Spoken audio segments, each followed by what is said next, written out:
So age rank, আপনি age rank হচ্ছে যে আপনি নিউজ ফিড তো আমরা দেখি, নিউজ ফিডে বিভিন্ন সময় বিভিন্ন রকম নিউজ আসে, বিভিন্ন রকম আপডেট আসে, ঠিক আছে? এখন আগে কি হতো, আগে আমরা দেখতাম যে আমরা যে ফ্রেন্ডসদের সাথে আমরা কানেক্টেড ছিলাম, যারা আমাদের ফ্রেন্ডস ছিল তাদের আপডেটগুলো আমরা রেগুলার দেখতাম। হ্যাঁ, ওদের আপডেটগুলো বেশি বেশি আসতো, ঠিক আছে? আর যারা বিজনেস পেজ ছিল তাদের আপডেটগুলো আসতো বাট অনেক কম আসতো, ঠিক আছে? এখন ফেসবুক যেটা করছে যে আস্তে আস্তে যেটা ওরা করছে যে আমাদের ফ্রেন্ডসদের আপডেটগুলো দেখানো কমায় দিচ্ছে, ওটা কমায় দিচ্ছে। আর আর এখন বিজনেস পেজগুলা ওদের আপডেট আরো বেশি করে দেখাচ্ছে, ঠিক আছে? তারপর শুধু পেজের আপডেট না, প্লাস আপনার বিভিন্ন অ্যাড আর অনেক কিছু বেশি দেখাচ্ছে। তো এটা এখন নিউজ ফিডটা একটা ড্রাস্টিক্যাল একটা চেঞ্জ হয়েছে আপনার রিসেন্ট ইয়ার্সে, সেটা বলতে পারেন। আর এটা একদিক দিয়ে আমাদের জন্য খারাপ, কারণ আমরা তো যেটা যাদেরকে কেয়ার করি, যাদের জন্য আমরা ফেসবুকে আসছিলাম আমাদের ফ্রেন্ডসদের জন্য, ওদের আপডেটগুলো আমরা ঠিক মতো পাচ্ছি না। আবার এটা যারা বিজনেস ওনার আছে ওদের জন্য ভালো, কারণ ওরা এখন বেশি বেশি মানুষকে তাদেরকে তাদের প্রোডাক্ট বা তাদের সার্ভিসগুলো শোকেস করতে পারতেছে। সো ওদের জন্য ভালো। আবার ফেসবুকের জন্য কি হবে ভালো, ফেসবুক যেটা হচ্ছে যে আগে ফ্রেন্ডসদের আপডেট দেখায় আপনাদের কাছে খুব একটা ওর লাভ হইতো না, বাট এখন যেটা হয় যে ও পেজের যে আপডেটগুলো দেখাচ্ছে, এটার ইন এক্সচেঞ্জে সে পেজের কাছ থেকে সে টাকাও নিচ্ছে, ঠিক আছে? আহ, এটার কারণ কি, কারণ হচ্ছে যে আগে আপনার পেজের লাইক দিয়ে রাখলে পেজের পোস্টগুলো দেখাতো, ফ্রেন্ডের পোস্টগুলো দেখাতো, পেজেরটা একটু কম দেখাতো বাট তাও দেখাইতো। সো ওটাকে এখন আগে করতো কি, ওই পেজগুলো তখন ওই নিউজ ফিডে জায়গা করার জন্য বিজনেস পেজগুলোকে তখন ফেসবুকে আলাদা করে টাকা দেওয়া লাগতো না। ফেসবুক এটাকে নর্মাল নিচ্ছে, না ঠিক আছে একটা পেজ, বিজনেস পেজ, সে যেহেতু লাইক দিচ্ছে ওই আপডেটটা সে পাবে। ফেসবুক আস্তে আস্তে যেটা করছে যে ওই আপডেটগুলা, পেজের আপডেটগুলো কমাই দিচ্ছে। হ্যাঁ, কারণ মানুষ একটু বিরক্ত যে পেজের আপডেটগুলো বেশি আসে, ওই পেজের আপডেটগুলো কমাই দিচ্ছে। এখন যেটা করছে যে ফেসবুক বলতেছে ঠিক আছে তোমার পেজের আপডেট যদি ফেসবুকে নিউজ ফিডে দেখাতে চাও আমাকে টাকা দাও, আমি তাহলে তোমার আপডেটগুলো দেখে ওখান থেকেই বুস্টিং, প্রমোশন, তারপর পেজ লাইকের ক্যাম্পেইন, এগুলো সব চলে আসছে। তখন তখন বিজনেসরাও বাধ্য যে এখন তো আমার তো অনেক ফ্যান আছে, ওরা তো দেখাইতে হবে, প্লাস বাইরের মানুষকেও দেখাইতে হবে আমার প্রোডাক্টটা। তো আমি তো এখন ফেসবুকে টাকা দিব, যেহেতু এখানে একটা ভালো একটা প্ল্যাটফর্ম, তারাও ফেসবুকে টাকা দিচ্ছে। ফলে যেটা হচ্ছে যে এখন ফেসবুকের আপনার রেভিনিউ যেটা আগে কম ছিল, আস্তে আস্তে এখন রেভিনিউটা অনেক বেড়ে গেছে। কারণ ফেসবুক এখন পেজের কাছ থেকে টাকা পাচ্ছে, ওদের পোস্টগুলো বেশি বেশি দেখাচ্ছে। আর আমাদের যেটা লস হচ্ছে যে ঠিক আছে আমরা রিলেটেড প্রোডাক্টের অ্যাড পাচ্ছি, হ্যাঁ, তাও ওটা খুব বিরক্তকর। কিন্তু আমরা আমাদের ফ্রেন্ডের মানে মানে আপডেটগুলো পাচ্ছি না। তো এটা আমাদের জন্য একটা মানে খারাপ ব্যাপার আর কি। তো এখন যেটা হয়েছে যে এই যে একটা নিউজ ফিডের মধ্যে আপনার কোন পোস্ট দেখাবে কোন পোস্ট দেখাবে না, হ্যাঁ, মানে এখন কেন এরকম হইতেছে যে ফ্রেন্ডেরটা কম আসতেছে বা ওরটা কম আসে বা ওরটা বেশি আসে, বা আপনি দেখবেন যে আপনি একটা পেজের সাথে বেশি ইন্টারাকশন করলে ওই পেজের আপডেটটা কেন বেশি বারবার আসতেছে, ঠিক আছে? বা আপনি একটা গ্রুপে বেশি অ্যাক্টিভ থাকলে ওই গ্রুপের আপডেটটাই কেন আপনার হোম পেজে বেশি আসতেছে। এই যে একটা মানে র্যাঙ্কিং করা যায় কোনটা আগে আসবে কোনটা পরে আসবে, এটাকে ফেসবুকের এই অ্যালগোরিদমটাকে বলে এজ র্যাঙ্ক, ঠিক আছে? এজ কি জিনিস সেটা বলতেছি। আহ, তো এটাকে বলে হচ্ছে এজ র্যাঙ্ক। আচ্ছা, আমরা আগে হয়তো দেখছিলাম যে এর আগে নিউজ ফিডে একটা অপশন থাকতো যে আপনার মোস্ট রিসেন্ট পোস্ট দেখা আর টপ নিউজ দেখা, ঠিক আছে? তো মোস্ট রিসেন্ট পোস্ট দেখলে ক্লিক করলে যেটা দেখাতো যে আপনি এইমাত্র যে কোনো পোস্ট করছে, হ্যাঁ, ওই পোস্টটা আগে দেখাতো। তার একটু আগে যে পোস্ট করছে তারটা আগে দেখাতো, মানে মোস্ট রিসেন্ট থেকে আস্তে আস্তে পুরাতন পোস্টগুলো নিচে থেকে একটা একটা করে দেখাইতো, ঠিক আছে? টপ নিউজে গেলে যেটা হয়, টপ নিউজে গেলে আপনার নিউজ ফিডটা পুরো তখন আবার হয়ে যায়, তখন আর কোনো রিসেন্ট পোস্ট দেখায় না, তখন দেখা যায় ফেসবুক ডিটারমাইন করে যে কোন পোস্টটা সে টপে দেখাবে, কোন পোস্টটা সে সেকেন্ডে দেখাবে, কোন পোস্টটা থার্ড দেখাবে, ঠিক আছে? এটাও কাইন্ড অফ আপনার গুগলের যে সার্চ ইঞ্জিন যে রেজাল্ট গুলো আছে, হ্যাঁ, ওই রেজাল্টের মতোই, ঠিক আছে? ওখানে যেরকম দেখা যায় গুগল যেভাবে একটা অ্যালগোরিদম ডিটারমাইন করে যে আমি সার্চ ইঞ্জিন রেজাল্টে এটা ফার্স্টে দেখাবো, এটা সেকেন্ডে দেখাবো, এটা থার্ডে দেখাবো, ফেসবুক ওইভাবে টপ নিউজের বেলায় ডিটারমাইন করে যে আমি কোন রেজাল্টটা আগে দেখাবো, কোন রেজাল্টটা পরে দেখাবো, ঠিক আছে?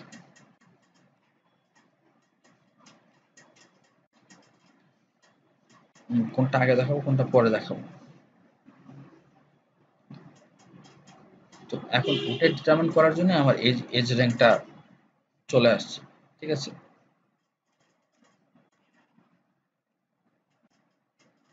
সো এজ কি? হ্যাঁ, edge is basically anything that happens in Facebook, ঠিক আছে। ফেসবুকে যা যা হয় সবই এটার মধ্যে এজ। এটার মধ্যে আপনার একটা আপনি একটা পোস্ট স্ট্যাটাস দিতেছেন, ওটা হতে পারে একটা ফটো আপলোড করতেছেন, বা একটা লাইক দিতেছেন, একটা শেয়ার দিতেছেন, একটা কমেন্টস করতেছেন, হ্যাঁ, এই সব কিছুকে ওরা ফেসবুকে ওরা এজ বলতেছে। এই সব যে কোনো অ্যাকশন ফেসবুকে হচ্ছে, একটা ঘটনা ঘটতেছে, ইভেন্ট ক্রিয়েট হচ্ছে, ইভেন্টে গোয়িং দিচ্ছেন, ইভেন্টে ডিসলাইক দিচ্ছেন, বা সরি ডিসলাইক তো না, ইভেন্টে নট গোয়িং দিচ্ছেন, এগুলা। তারপর আপনার গ্রুপ ক্রিয়েট করতেছেন, তারপর গ্রুপ থেকে আপনি লিভ নিচ্ছেন, পেজ লাইক আনলাইক ফলো, মানে সব এভরিথিং যেটা যেটা হচ্ছে বেসিক্যালি ফেসবুকে সবই হচ্ছে আপনার এজ, ঠিক আছে। মানে যে কোনো অ্যাকশন বলতে পারেন যে এটাকে অ্যাকশন হচ্ছে, যে কোনো ফেসবুকের একটা অ্যাকশন গুলোকে এজ বলে, ঠিক আছে। আর প্রতিটা অ্যাকশন বা প্রতিটা এজ, এটা আপনার মানে এটাকে ডিটারমাইন করে আপনার অ্যাফিনিটি, ওয়েট অ্যান্ড টাইম দিকে, এই তিনটা জিনিস না, ঠিক আছে। প্রতিটার এক্সপ্লেনেশন আমি আসতেছি যে অ্যাফিনিটি কি, ওয়েট কি, আর টাইম দিকে কি বলতেছি। এজ র্যাঙ্কটা কি? ওটা তো আমরা এজ কি জিনিস বুঝলাম। এজ র্যাঙ্ক হচ্ছে ফেসবুকের একটা algorithm which determines what posts are displayed and how high they are displayed in the news feed, ঠিক আছে। সো এই অ্যালগোরিদমটা ডিটারমাইন করে যে আপনার নিউজ ফিডের মধ্যে কোন পোস্টটা উপরে থাকবে, কোন পোস্টটা নিচে থাকবে। আর এজ র্যাঙ্ক গুলো আপনার ওই তিনটা জিনিস যে আমরা বলছিলাম, অ্যাফিনিটি, ওয়েট আর ডিকয় ফ্যাক্টর, ঠিক আছে। এই তিনটা মিলে আপনার ওই এজ র্যাঙ্ক ডিটারমাইন করে। তিনটা কি হলো, কি কি জিনিস? ফার্স্ট হচ্ছে অ্যাফিনিটি। অ্যাফিনিটি কি জিনিস? The score between the viewing user and the edge creator, ঠিক আছে। এটা মানে কি, ধরেন আপনি আহ, যে যেই পেজ বা যেই ফ্রেন্ড বা যেই গ্রুপের সাথে আপনি বেশি আহ, আপনার বেশি খাতির বা আপনার বেশি অ্যাকশন, ওখানে আপনি ওখানে বেশি মানে ওদের সাথে বেশি ইন্টারাকশন করেন, হ্যাঁ, ওইটা একটা, ওটা আপনার হচ্ছে অ্যাফিনিটি স্কোর, ঠিক আছে। তো ধরেন যে আপনি যদি এখন একটা ধরেন প্রাণের কোনো একটা প্রোডাক্টের পেজে আপনি বেশি খুব কমেন্টস করেন, বা ওখানে আপনি লাইক করেন, বা ওদের ওখানে খুব এঙ্গেজিং করেন, বা ওটা হয়তো বা এমনকি এটাও হতে পারে যে আপনি স্ক্রল করে গেছেন, হয়তো ছবিটা জাস্ট ক্লিক করে ওপেন করছেন, ওপেন করে ছবিটা দেখছেন, এটা এটা হতে পারে। তো এটা হচ্ছে তখন আপনার ওই স্কোরটা বেড়ে যায় ওদের সাথে, ওই পেজের ওই স্কোরটার সাথে, মানে ওই পেজের সাথে আপনার একটা রিলেশনশিপটা বেড়ে যায়। তখন ইন দ্যাট কেস ওই অ্যাফিনিটি স্কোরটা বাড়ে, মানে কোন পেজের সাথে আপনি কিরকম খাতির বা রিলেশনশিপ, সেই খাতিরটা বেড়ে যায়। তো আমাদের ফার্স্ট ইয়াটা হচ্ছে যে অ্যাফিনিটি, ঠিক আছে। তো এজ ক্রিয়েটর হচ্ছে আপনি, আর ভিউইং হচ্ছে যারা দেখাচ্ছে, হ্যাঁ, ওদের সাথে আপনার বা পেজটা যেটা, ওদের সাথে আপনার যে রিলেশনশিপটা, ওই স্কোরটা তখন বেড়ে যায় অ্যাফিনিটিতে, ঠিক আছে। এটা একটা হচ্ছে একটা গেল। সেকেন্ডটা যেটা, সেটা হচ্ছে যে আমার ওয়েট। ওয়েট বলা হচ্ছে যে আপনার যে আপনি যে এজের অ্যাকশনটা করতেছেন, the weight for this edge type, যে এজটা করতেছেন আপনি, ধরেন কমেন্ট, লাইক, এগুলা এগুলো আপনার ওয়েট কিরকম, ঠিক আছে। মানে এটা আপনার কত বেশি করতেছেন বা কম করতেছেন, ঠিক আছে। এটা ধরেন আপনি এখন প্রাণের ওই পেজের সাথে আপনি দিনে 5টা এজ করতেছেন, কমেন্ট, লাইক, এগুলো শেয়ার মিলে সব 5টা করতেছেন, ঠিক আছে। আবার আপনি মনে করেন আরেকটা গ্রুপ আছে, ধরেন যে ফুড ব্যাংক গ্রুপ, ওখানেও আপনি এরকম সেম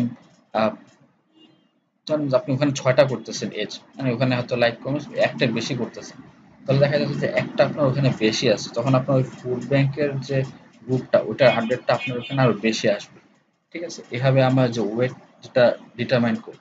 ওয়েটের আরেকটা ব্যাপার আছে, সব ওয়েট আবার সেম না। ধরেন যে আপনার কমেন্ট করা, মানে লাইক করা যেরকম একটু কম ওয়েট, কমেন্ট করা একটু বেশি ওয়েট। আবার ধরেন আপনি একটা পোস্ট শেয়ার করে দিয়েছেন, সেটা সবচেয়ে হাই ওয়েটে থাকবে, ঠিক আছে। তো ওইটা আবার আপনার ওয়েট হিসাব করলে ওটা বেশি।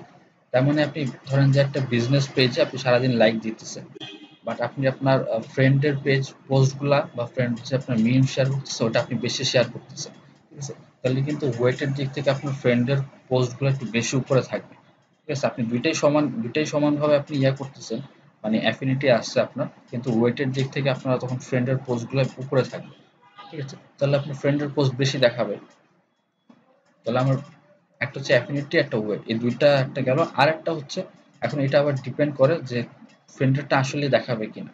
থার্ড পয়েন্টটা হচ্ছে যে আপনার ডিকয় ফ্যাক্টর। ডিকয় ফ্যাক্টর, আচ্ছা, টাইম ডিকে। টাইম ডিকে মানে এটা হচ্ছে আপনার, বা এটাকে বলে রিসেন্ট, যে মানে রিসেন্সি বলে এটাকে। রিসেন্সি মানে যে এখন এমন যদি হয় যে আপনার ফ্রেন্ডের সাথে আপনি শেয়ার করেন, ঠিকই আছে, আপনার নিউজ ফিড আপনি ফ্রেন্ডের পোস্ট অনেক শেয়ার করেছেন, বাট ফ্রেন্ডের পোস্ট মানে পোস্টগুলো অনেক আগের হলে সেটা তো আর আপনাকে তখন নিউজ ফিডে দেখাবে না, তাই না? তো এটা এখানেই আসে আপনার টাইম ডিকে বা রিসেন্সি, যেটা যে পোস্টগুলো আপনার ফ্রেন্ডের মানে আপনার নিউজ ফিডে যে পোস্টগুলো একবারে ফ্রেশ, মাত্র দেওয়া হয়েছে, হ্যাঁ মাত্র ক্রিয়েট করা হয়েছে বা মাত্র আসছে, তো ফেসবুক অলওয়েজ চাবে যে আপনার মাত্র ফ্রেশ কিছু আপনাকে দেখাইতে, আপনাকে পুরান জিনিস কেন দেখাবে? অথবা পুরান একটা অনেক পিছনের একটা পোস্ট ১ মাস আগের অনেক টপ টপ পোস্ট একটা, আপনিও খুব এঙ্গেজ ছিলেন ওখানে, ওটা তো আপনাকে এখন আর দেখায় লাভ নেই। তো আপনাকে ওগুলো তখন আর দেখাবে না, তখন আপনাকে দেখাবে টাইমটা, করবে যে কত আগে ক্রিয়েট করা হয়েছিল। ঠিক আছে, রিসেন্টলি যেটা ক্রিয়েট করা হয়েছে যে পোস্টটা, ওইটাই আপনাকে আগে দেখাবে। ঠিক আছে, তাহলে যদি আপনার ফ্রেন্ডের সাথে আপনার অ্যাফিনিটি বেশি থাকলো, ওয়েট বেশি থাকলো, যদি আপনার বিজনেস পোস্ট থেকে, বিজনেস একটা পেজ থেকে মাত্র একটা করে পোস্ট দেয়, ওটা কিন্তু আপনাকে আগে দেখাবে, আপনার ফ্রেন্ডেরটা তখন আর দেখাবে না। বাট এই তিনটা মিলাই আপনার এই যে অ্যাফিনিটি, ওয়েট আর রিসেন্সি, ঠিক আছে, বা টাইম ডিকয়, এই তিনটা মিলে আপনার তাহলে র্যাঙ্কিংটা করে যে ঠিক আছে, তিনটা মিলে তখন ফেসবুক বললে যে আমি কোন পোস্টটা আগে দেখাচ্ছি, কোনটা পরে দেখাচ্ছি। ঠিক আছে,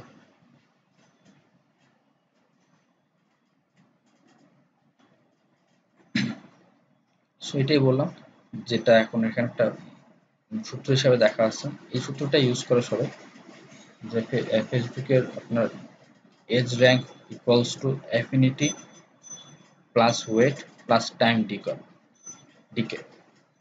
টাইম ডিকে, এই তিনটা মিলাই আমার র্যাঙ্কিংটা করে। এ পর্যন্ত কারো বুঝতে সমস্যা আছে, বা কোনো কোয়েশ্চেন, বা কোনোটাকে আবার রিপিট করবো? না ভাইয়া, বুঝতে পারছি। ভাইয়া, এর ক্রিয়েটর আমরা, আর মানে আরেকটা দ্বিতীয় পক্ষ কি জন্য বললেন? এটা হচ্ছে viewing user, viewing user and edge creator. বুঝতে পারছি ভাইয়া।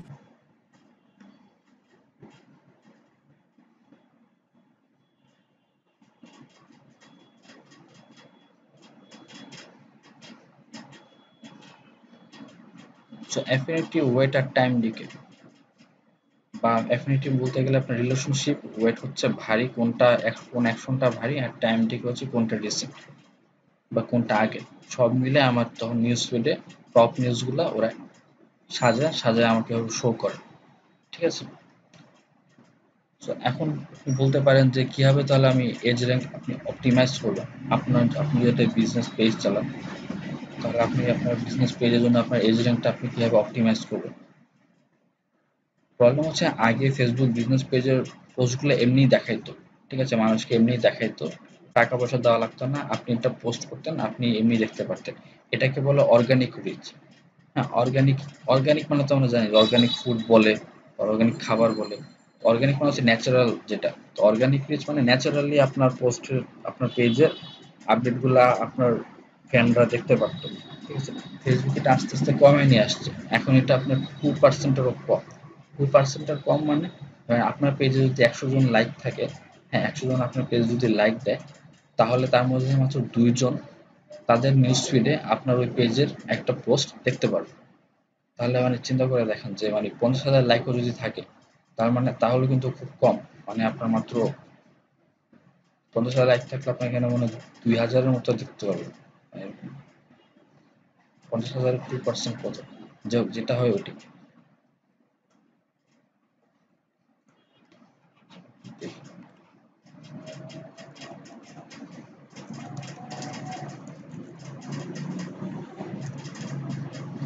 মানে ১,০০০। তার মানে আপনার পেজে যদি ৫০,০০০ লাইক দেওয়া থাকে, তার মধ্যে মাত্র ১,০০০ জন আপনার ফ্যান তাদের হোম পেজে আপনার ওই একটা আপডেটটা দেখতে পাবে। ঠিক আছে? যে আপনি যেটা পোস্ট করছেন সেটা সেটা খুবই খুবই লো, যেটা আগে আরো বেশি ছিল। আগে আপনার 15, 20, 25% ছিল, ঠিক আছে? তো এটা আস্তে আস্তে ফেসবুক কমায় নিয়ে আসছে এবং এসে এখন এই অবস্থা হয়েছে। তার মানে এখন আপনাকে আপনার যে বাকি 49,000 ফ্যান আছে বা লাইক দিয়ে আসছে যারা, ওরা কি আপনার ইয়াটা পাবে না, দেখতে পারবে না? ওদেরকে দেখানোর উপায় কি? তখন এখানে ফেসবুকের আপনার বিজনেস স্ট্র্যাটেজি যে আপনি টাকা দেন ফেসবুকে, ফেসবুক তখন ওদেরকে দেখায় দিবে। মানে ইভেন যারা লাইক দিচ্ছে তাদেরকে দেখানোর জন্য তখন এটা করতে হয়, ঠিক আছে? মানে আপনাকে ইভেন যারা লাইক দিচ্ছে তাদেরকে দেখানোর জন্য আপনাকে টাকা দিতে হবে। তো এটা থেকে মানে কিছুটা আপনি অর্গানিক রিচটা হয়তো আপনি কিছুটা নিজে থেকেও বাড়াইতে পারেন, ঠিক আছে? হয়তো ফেসবুকে টাকা দিবেনই, ঠিক আছে, কিন্তু টাকা দিবেন, ঠিক আছে, কিন্তু তারপর আপনি নিজ থেকে কিছুটা বাড়াতে পারেন। ওইটা হচ্ছে আপনি কিভাবে এজ র্যাঙ্কটা আপনার অপটিমাইজ করবেন, যে আপনার ফ্যানদের যারা আসছে তাদের নিউজ ফিডও যেন আপনার লাইক মানে আপনার পোস্টটা আসে। হ্যাঁ, এটা কিভাবে করবেন? তো আমরা যে তিনটা জিনিস দেখছি, যে অ্যাফিনিটি, ওয়েট আর টাইম ডিকে, হ্যাঁ, তিনটা থেকে কিন্তু আমরা মোটামুটি বুঝতে পারি যে আসলে কি করলে আমার পোস্টগুলো একটু বেশি মানে ইয়াতে দেখাবে, মানে আমার যারা লাইক দিচ্ছে ওদেরকে দেখাবে। আপনারা কি গেস করতে পারেন যে কি কি করতে হবে?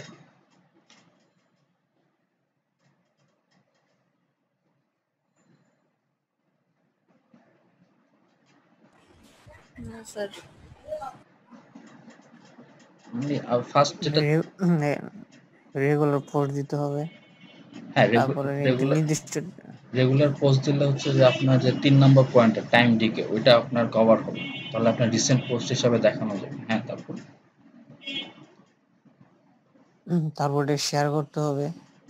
তারপর হচ্ছে শেয়ার করতে হবে না, মানে আপনি যেটা পোস্টগুলো দিবেন এগুলো এমনভাবে পোস্ট দিতে হবে যেন ওই যারা ফ্যান বা যারা দেখছে তারা যেন শেয়ার দেয়, ঠিক আছে? তারা যেন এঙ্গেজিং করে। হ্যাঁ, এটা হচ্ছে আজ আপনার ওয়েট গেল, ঠিক আছে? তারপর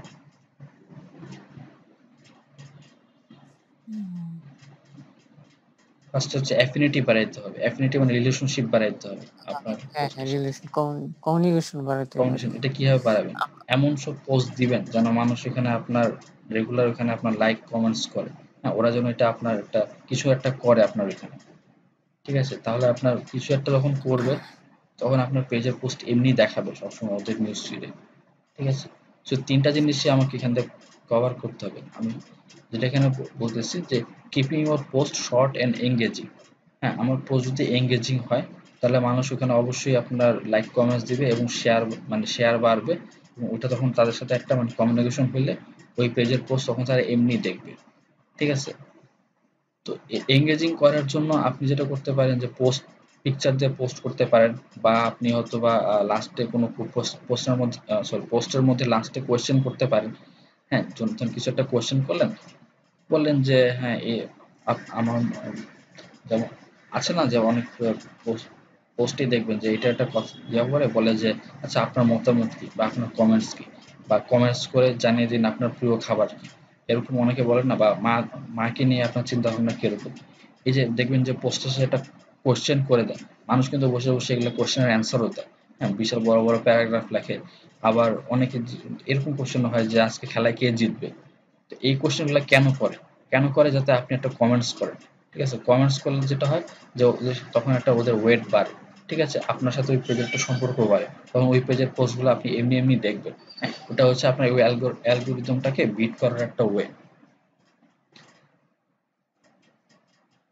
আবার আপনি চাইলে আপনি asking for comments and like, আপনি ওটাও জিজ্ঞেস করতে পারেন যে কমেন্টস করো বা লাইক দাও আমার পেজে, আমার পেজের সাথে থাকো। মানে এটা বললেন আপনি, হ্যাঁ, আমার পেজের সাথে থাকতে। তো এটা যখন আপনি ইয়া দিয়ে করবেন যে একটা ইমেজ দিয়ে একটা মানে পোজ দিয়ে করবেন, তখনও মানুষ ওটাতে এঙ্গেজিং হবে, ঠিক আছে? আর আরেকটা যেটা হচ্ছে যে আপনার খুব মানে রেগুলার পোস্ট দিতে হবে। তাহলে আপনার সেটা আপনি যদি ধরেন যে সপ্তাহে ১টা ২টা ৩টা পোস্ট দেন, তাহলে কিন্তু আপনার পেজ নিচে হারা যাবে। ফেসবুক কিন্তু তখন যে টাইম ডিকেতে আপনার পোস্ট এমনি দেখাবে না, ঠিক আছে? এমনি তো দেখাই না, তখন আরো বেশি দেখাবে না। তখন আপনাকে রেগুলার পোস্ট দিতে হবে এবং এঙ্গেজিং পোস্ট দিতে হবে।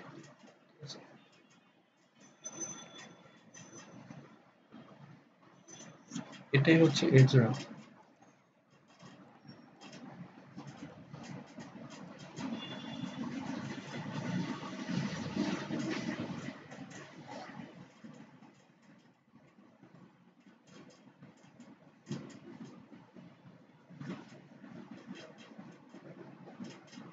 আপনারা যদি আরো কিছু জানতে চান তাহলে গুগলে সার্চ করি যে how to beat অ্যালগোরিদম 2020 এটা দিতে পারেন। এটা তো অ্যালগোরিদম ওরা নামটা বলে না এজ র্যাঙ্ক, বাট এখানে হয়তো আপনার কোনো ট্রিক্স থাকতে পারে। হটসুইট এটা তো ভালো, আমি গতকাল যেটা দেখাইছিলাম যে বাফার বা হটসুইট আপনার অটোমেটিক পোস্টিং এর জন্য এটা লাগে। তো হটসুইটের একটা ব্লগ আছে, ওখানে দেখতে পারেন। হুটসুইটের ব্লগ, তারপর হাবস্পটের ব্লগ, এই ব্লগগুলো ভালো। স্প্রাউট সোশ্যাল এগুলো রেগুলার ভিজিট করবেন, ঠিক আছে? হুটসুইটে কি বলছে, আমার অনেক এখানে পড়তে গেলে অনেক টিপস পাবেন, ঠিক আছে, যেগুলো হয়তো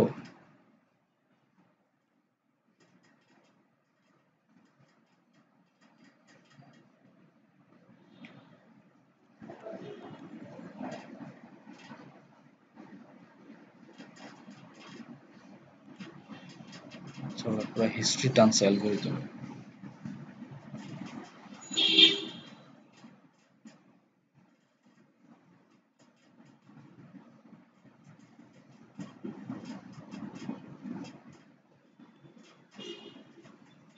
এখানে একটা ইন্টারেস্টিং জিনিস দেখেন যে Facebook algorithm ranking signals in 2020.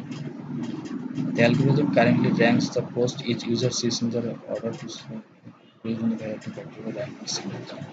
Who a user typically interacted with, কার সাথে বেশি ইন্টারাকশন করেন আপনি, ঠিক আছে? তারপর the type of media in the post, video নাকি লিঙ্ক না ইমেজ, কোন টাইপের সাথে আপনি যদি ভিডিও বেশি দেখেন আপনাকে সারাদিন ভিডিও দেখাবো, ঠিক আছে, এরকম একটা।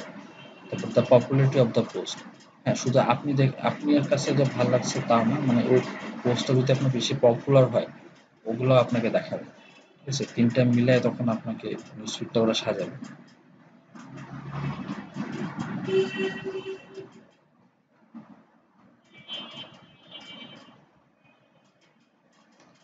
ওরা আচ্ছা, আরেকটা ব্যাপার হচ্ছে যে ওরা কয়েকদিন পর পরই আপনার এই অ্যালগোরিদমটা চেঞ্জ করে।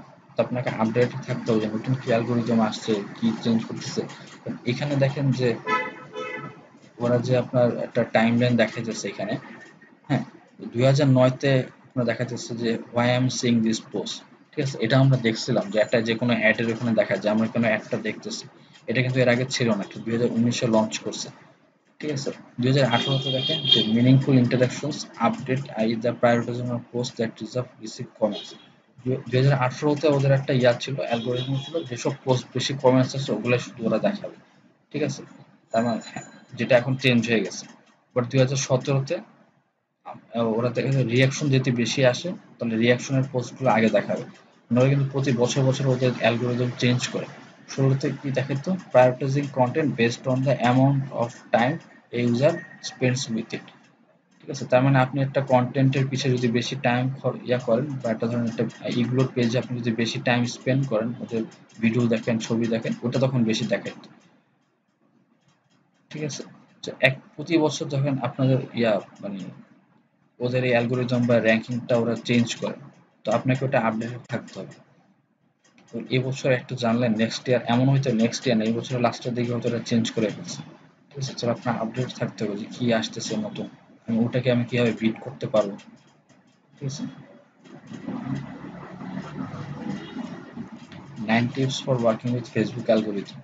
Start conversation that get people talking to each other. ঠিক আছে? মানে এমন সব পোস্ট করতে হবে যেন মানুষ একজন আরেকজনের সাথে ওই পোস্টের কমেন্টসে কথা বলে, ঠিক আছে? সাপোজ এটা এরকম এক্সাম্পল কি হতে পারে, ধরেন আপনি পোস্ট করলেন যে মেসি ভালো না ক্রিস্টিয়ানো রোনালদো ভালো, তো ওখানে হয়তো মানুষ কমেন্টস তো করবে কে ভালো না খারাপ। বাট কেউ একজন মেসি নিয়ে একটা কিছু বললো, ওখানে হয়তো রোনালদো নিয়ে আরেকজন এসে আরেকটা কথা মানে বললো, ওই কমেন্টসে একটা রিপ্লাই দিল, ঠিক আছে? ওখানে ওরা কমেন্টসের এগেনস্টে কমেন্টস করবে, ঠিক আছে? আলটিমেটলি লাভ কিন্তু আপনার। সবসময় তো এইসব কন্ট্রোভার্সিয়াল আপনার টপিক পোস্ট করতে পারবেন না, আপনি এভাবে চিন্তা করে দেখবেন যে আপনার বিজনেসের সাথে যায় ওটা কোনটা দিলে ভালো হয়, ঠিক আছে? Post when your audience is online. আচ্ছা, এটা একটা গুরুত্বপূর্ণ ব্যাপার যে আপনার পেজ থেকে যখন পেজে আপনি গেলে ইনসাইটসে দেখতে পাবেন যে আপনার অডিয়েন্সটা কখন অনলাইন থাকে, ঠিক আছে? দেখেন ক্লাসের মাঝখানে দেখতে পারবেন। তো এখানে যে পয়েন্ট 2 টা বলছে যে আপনার post when your audience is online, ঠিক আছে? ওভাবে আপনি তাহলে কখন অনলাইন থাকবে ওটা দেখে আপনি পোস্ট করবেন। কিন্তু ওখানে এরা কিছু অপশন দিচ্ছে যে B2B brands post perform best between সকাল 9টা থেকে দুপুর 2টা, ঠিক আছে? On Tuesday, Wednesday and Thursday. ওদের সাথে মিলায় লাভ নেই, কারণ আমাদের শুক্র শনিবার ছুটি, ওদের হচ্ছে আপনার শনি রবিবার ছুটি, ঠিক আছে? ওদের সাথে মিলায় লাভ নেই। কিন্তু আপনি যদি ছুটির কথা চিন্তা করেন তাহলে বাংলাদেশে আপনার সবচেয়ে বেশি আপনার সপ্তাহে কোন সময় সবচেয়ে বেশি আপনার অডিয়েন্স থাকে, এটা কি আপনারা ফাইন্ড আউট করতে পারবেন?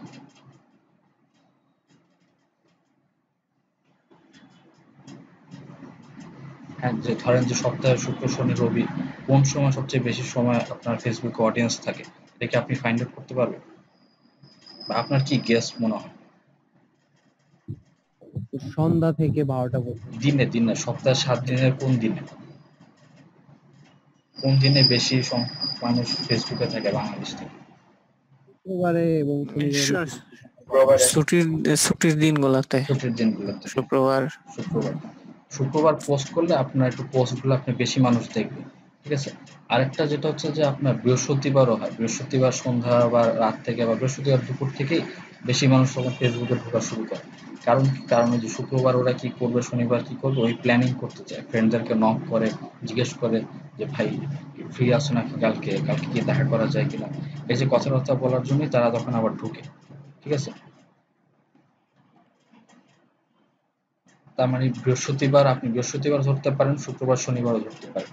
হ্যাঁ, আবার রোববার কিন্তু খুব আপনার এটা একটু ফল করে, রোববার আপনার অডিয়েন্স কম থাকে, কারণ সপ্তাহটা শুরু হয়ে যায়, তারা তখন আমার নতুন সপ্তাহে বিজি হয়ে যায়, ওই দিন আবার আসতে পারেন অনেকে ফেসবুকে, ঠিক আছে? তো এই ডাটাগুলো বাইরের ডাটা, এটা না দরকার নেই, আপনি বাংলাদেশের জন্য চিন্তা ভাবনা করে এভাবে দিবেন, ঠিক আছে? তারপর দেখি এখানে আর কি পয়েন্ট বলছে। 3 হচ্ছে never post content that will get you down rank. Down rank করার জন্য আপনি এরকম কোনো মানে কোনো কন্টেন্ট পোস্ট করবেন না, এরকম যে আপনি যদি ধরেন যে links to site that use scrap or stolen content with no identity value, মানে আপনার আহ, যেগুলো আপনার ব্ল্যাক লিস্টেড সাইট আছে কিছু, তারপর আপনি ধরেন ফেক নিউজ শেয়ার করলেন, ঠিক আছে? তারপর আপনি ধরেন যে অন্য পলিটিক্যাল পার্সনকে একটা আপনি ইয়া করছেন, মানে তাকে ডিফেম করে বা তাকে একটু কমেডি করে কিছু একটা শেয়ার করছেন, ঠিক আছে? বা আপনি মনে করেন যে কোনো একটা ভুলভাল নিউজ শেয়ার করছেন, হ্যাঁ, যেটা হয়তো ফেক নিউজ না, বাট অথবা অন্য কেউ আপনার এসে ওখানে মানে রিপোর্ট করে দিচ্ছে পোস্টটা, ঠিক আছে? তো এগুলা করলে আপনার পোস্ট মানে পেজের ভ্যালুটা তখন আস্তে আস্তে ফেসবুক কাছে এমনি কমে যাবে, ঠিক আছে? 4 নম্বরটা বলতেছে post high quality videos longer than 3 minutes, ঠিক আছে? ভিডিওস যেগুলো 3 মিনিটের বেশি ওগুলা বেশি মানুষ দেখে, ঠিক আছে? তো এই জন্য বলা হয়েছে যে post high quality videos longer than 3 minutes.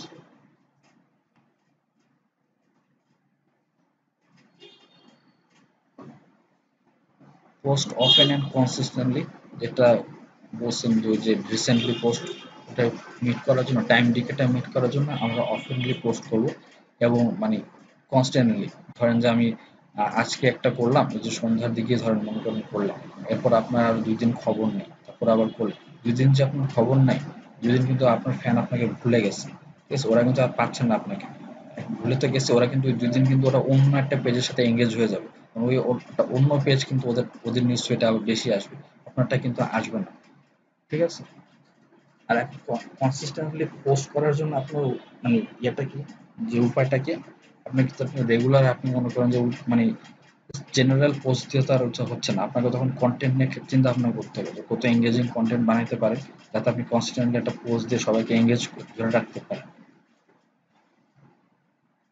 এটা একটা point, leverage Facebook groups that are meaningful to your audience, এটা পড়ে দেখতে পারেন, মানে গ্রুপ ইউজ করতে বলছে, এগুলো আপনারা নিজে নিজে পড়ে আপনারা পড়লে অনেক কিছু বুঝতে পারবেন, যেটা হয়তো অনেক কিছু এখন বলা পসিবল না, বা অথবা আমি মিস হয়ে গেছে, তো পড়ে দেখতে পারেন।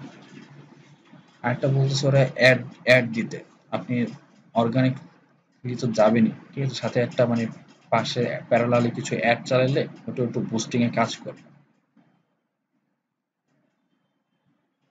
Let your followers know how to prioritize your content in their newsfeed, ঠিক আছে?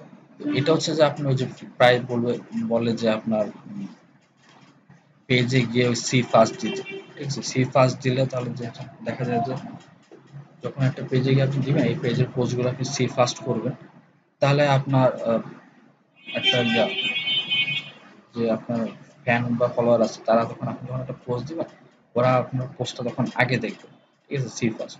তো এটা একটু খুবই টাফ একটা মানে কাজ, কারণ আমি সিফাস দিয়ে রাখছি, যেসব পেজ আমার খুব বেশি ভালো লাগে, আমি চাই যে ওরা আপডেট দেওয়া মাত্র যেন আমি এটা ফার্স্টেই দেখি ওইটা। আর আমার কিছু ফ্রেন্ডদেরকে আমি সিফাস দিয়ে রাখছি যে ওরা আপডেট দিলে আমি সবার আগে দেখি এইভাবে। তো এইভাবে আপনার পেজ, একটা পেজকে আপনার খুব বেশি পছন্দ না হলে কেউ সিফাস দেন, আনলেস ধরেন আপনার পেজে আপনি রেগুলার অফার টফার দিচ্ছেন বা ফ্রি গিফট দিচ্ছেন, এটা যদি হয় তখন অনেকে হচ্ছে সিফাস দিয়ে রাখবে যে আপনি পোস্ট করলে ওরা যেন এখানে যে ওটা ফ্রি গিফট নিতে পারে বা কিছু একটা করতে পারে, তখন তারা হয়তো সি ফার্স্ট দিতে পারে। তো আপনাকে ফাইন্ড আউট করতে হবে যে আপনি কি হয় কি দিলে মানুষ ওই সি ফার্স্ট অপশনটা ইয়া করবে। সি ফার্স্টের একটা ইয়া দেখাই দিই, আপনি দেখছেন কিনা আমি জানি না। এটা সি ফার্স্ট বলে, আবার আপনার ইয়াতে কি বলে, ইয়াতেও আছে, ইউটিউবে ওই জিনিসটা আছে, ইউটিউবে এই অপশনটা আছে কি জানি।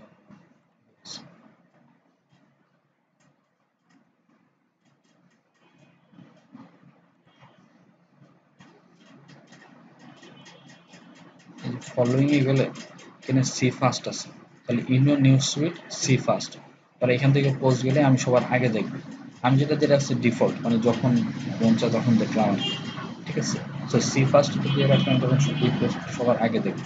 আর নোটিফিকেশন আছে অন করা আছে হাইলাইটেড পোস্টের জন্য, আপনি চাইলে মানে এটা আপনি বলতে পারেন যে অন করার জন্য, তাহলে এখান থেকে কোনো পোস্ট করলে আমি একটা নোটিফিকেশন পাই যে এইগুলো পেজ থেকে পোস্ট করা হয়েছে, ওটাও বলতে পারেন। আর সি ফার্স্ট করার জন্য বলতে পারেন।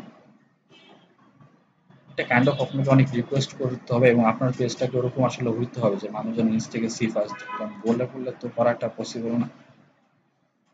Empower your people to advocate for you, এটা কি বলছে? আচ্ছা, এটা বলতেছে আপনার যে বাইরের মানুষ যেন আপনার পেজ নিয়ে কথা বলে, ঠিক আছে? আপনার ফলোয়াররা যেন আপনার পেজ নিয়ে কথা বলে, ঠিক আছে? ওটা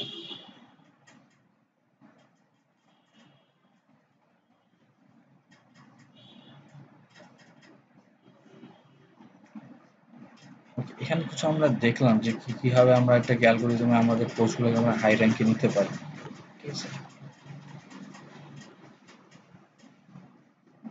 তাহলে আরো দেখেন, এখানে আরো অনেক কিছু আছে, এরকম খুঁজে পাবেন। কেউ না কেউ অনেকে হ্যাক ট্যাক কিছু, হ্যাক বলে তো আসলে কিছু নেই, মানে ট্রিক্স গুলাকে ওরা হ্যাক বলতেছে। এটা নিয়ে ওরা এখানে অনেক রকমের দেখেন, কেউ না কেউ কিছু একটা বলছে, অথবা এখানে এক একজন এক রকমের কথা বলতেছে। দেখবেন যে ফাইন্ড আউট করে দেখবেন যে এর মধ্যে একটা হয়তো আপনার খুব ফেভারিট, মানে আপনার জন্য এটা হয়তো অ্যাপ্লিকেবল, ঠিক আছে? আচ্ছা, একটু হোল্ড করেন তো, আমি আসতেছি।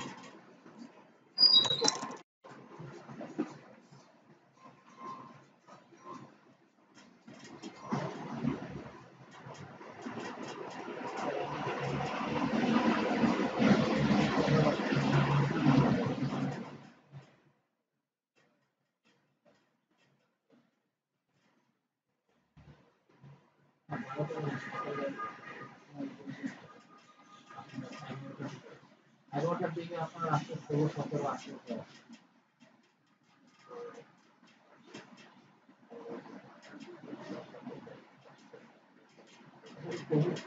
রহমান এরকম করে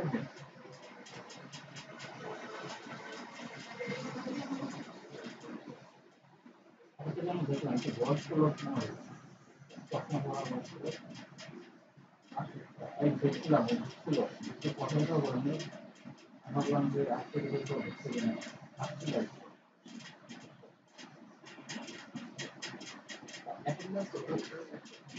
আমি হয়তো নামটা আবার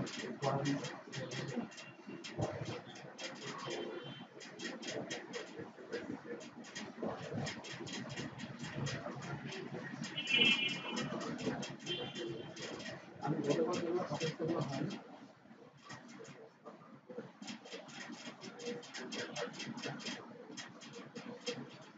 বুঝতে পারছেন?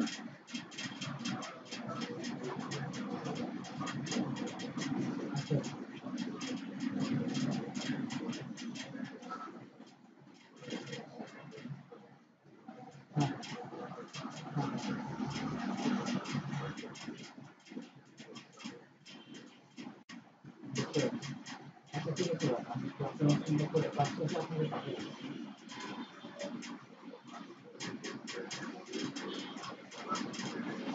হ্যাঁ হ্যাঁ হ্যাঁ হ্যাঁ, ওটা যে প্রভাব, হ্যাঁ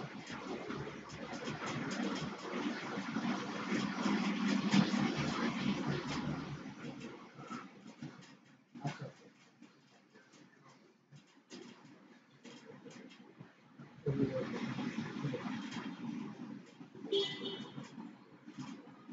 আচ্ছা আমি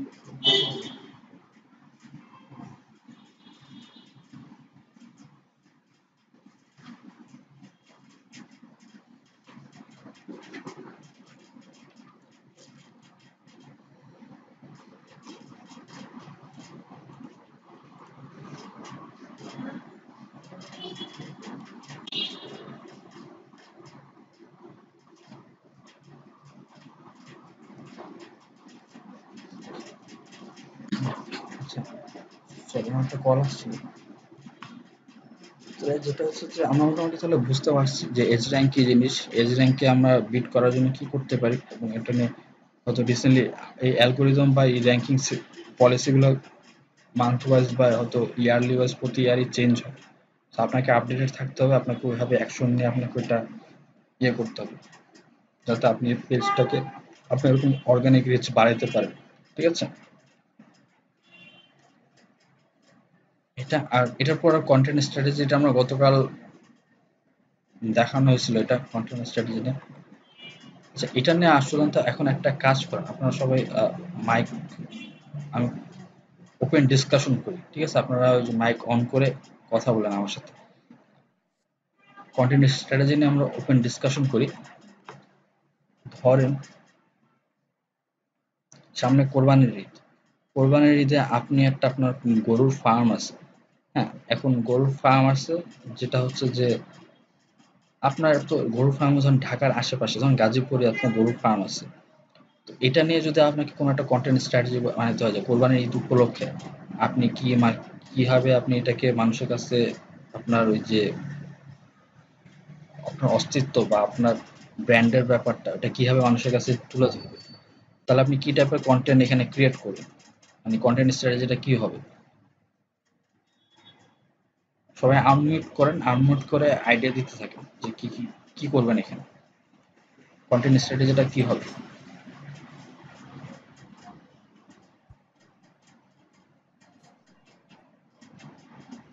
বুঝতে পারছেন? আপনার একটা ডেইরি ফার্ম যেখানে গরু লালন পালন করে, আপনার মেইনলি কোরবানির জন্যই ধরেন এটা করে, এটা কিন্তু অনেকেই করে, আপনি দেখবেন যে ঈদের সময় কিন্তু আপনার এরকম অনেক বেড়ে গেছে, ফেসবুকে পোস্ট টোস্ট আসে, মানে আপনার এরকম অলরেডি আসছে, তো সামনে যেহেতু ঈদ এরকম, তো আপনি কি করবেন, আপনার স্ট্র্যাটেজিটা কি হবে, যে কোন স্ট্র্যাটেজিতে আপনি অনলাইনে আগাইলে, হ্যাঁ কন্টেন্ট নিয়ে, তাহলে আপনার যে একটা ফার্ম আছে ওখানে যে ভালো গরু পাওয়া যায়, ওটার যে মাংস ভালো হবে, এবং ওটা যে একটা অর্গানিক, আপনি যে ওকে মানে মোটা তাজাকরণ ওষুধ দেন নাই, এই জিনিসগুলো যে আপনি মানুষের জানাবেন কিভাবে, মানে কোন কন্টেন্ট স্ট্র্যাটেজি আপনি এটা গো থ্রু করবেন?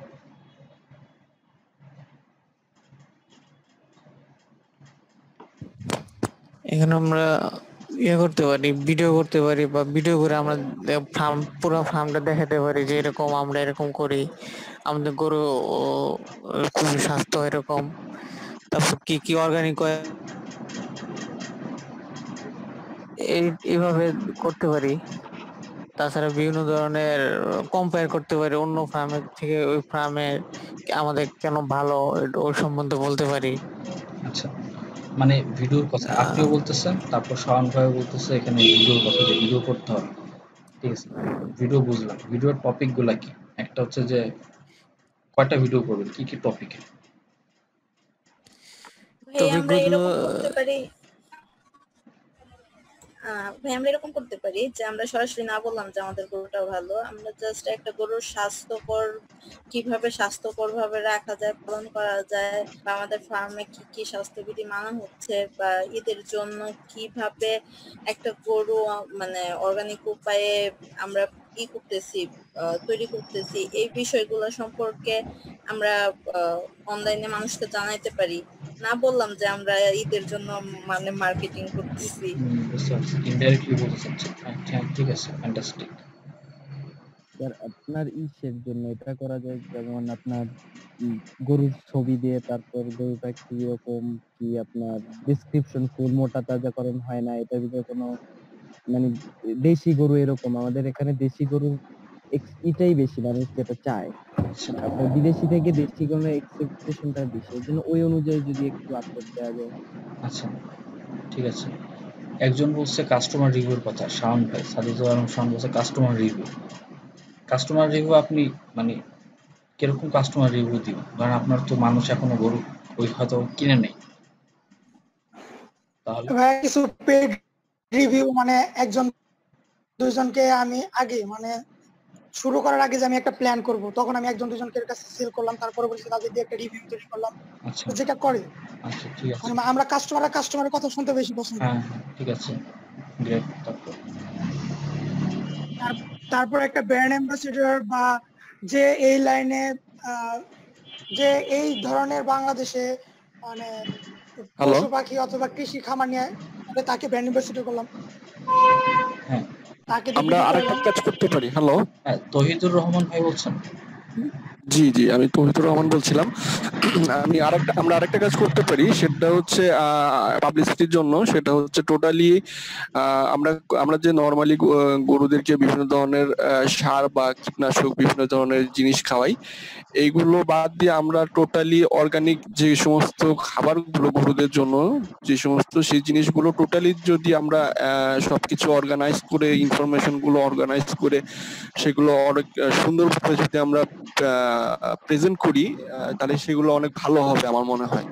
এটা একটা ফ্যান্টাস্টিক আইডিয়া, যে আপনার গরুকে আপনি অ্যাকচুয়ালি কি দিচ্ছেন, কি খাওয়াচ্ছেন, সেটাই মানুষের সামনে জি জি তুলে জি, ধরা। বিভিন্ন ধরনের আমরা হ্যাঁ যে নরমালি যেটা মানে গরুকে মোটা তাজাকরণের জন্য যে বিভিন্ন ধরনের আমরা সার খাওয়াই, বিভিন্ন ধরনের কেমিক্যালস খাওয়াই, সেই সমস্ত জিনিসগুলো দেখা যাচ্ছে টোটালি বাদ দিয়ে আমরা যে সমস্ত ন্যাচারাল অর্গানিক, টোটালি অর্গানিক যেগুলো হ্যাঁ বিভিন্ন ধরনের ন্যাচারাল থেকে সোর্স থেকে যে সমস্ত পাওয়া যায়, সেই সমস্ত জিনিসগুলো আমরা স্যাম্পল হিসেবে নিয়ে আমরা সেগুলো ফেসবুকে পোস্ট দিতে পারি, সেখান থেকে ভালো একটা ফিডব্যাক আসতে পারে।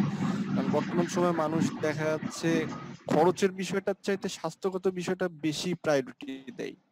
হ্যাঁ, মানুষ সুস্বাস্থ্য বেশি করে, আর অর্গানিক জিনিসগুলোর উপরে মানুষের রিসেন্টলি ফোকাসটা অনেক বেশি, ইন্টারেস্টটা অনেক বেশি। বুঝতে পেরেছি। তো এটা যদি আসলে করা যায়, আমরা বিভিন্ন ধরনের কি ধরনের আইটেম গুলা ইউজ করতেছি, যে কি ধরনের আমরা মানে গরুকে খাওয়ানোর জন্য আমরা কি ধরনের ম্যাটেরিয়ালস বা আইটেমস ইউজ করতেছি, এই সমস্ত জিনিসগুলো আমরা স্যাম্পল হিসেবে নিয়ে সেগুলো যদি ছোট ছোট আকারে যদি ফেসবুকে যদি পোস্ট দেওয়া যায়, তাহলে মনে হয় খুব ভালো হয়।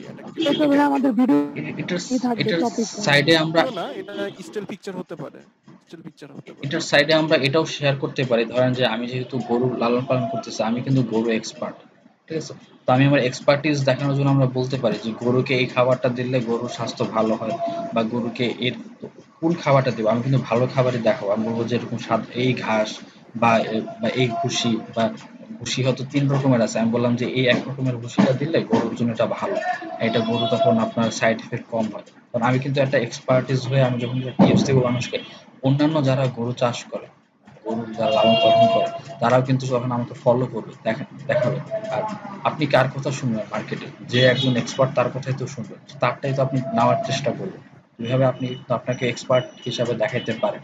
তো এটা তো দেখাইতে পারেন, প্লাস আপনার ওভারঅল, হ্যাঁ, অন্যান্য গরুর যে ভিডিও যেগুলা কথা বলতেছেন, হ্যাঁ, ওভাবে ওয়াইড তো পসিবল। এটা একটা ভালো আইডিয়া। আচ্ছা, সবাইকে বলি, এখানে আপনারা হয়তো চিনেন না, তহিদুর রহমান ভাই আজকে জয়েন করেছেন। আপনি নতুন আজকে, তাই না? ফার্স্ট ক্লাস আপনি, নাকি এর আগে অন্য ব্যাচে ছিলেন? না না, আজকে আমরা ফার্স্ট ক্লাস। আজকে আপনার ফার্স্ট ক্লাস। আচ্ছা, আজকে হচ্ছে আমাদের 15তম ক্লাস। তো আমরা অলরেডি 14টা ক্লাস করে ফেলছি।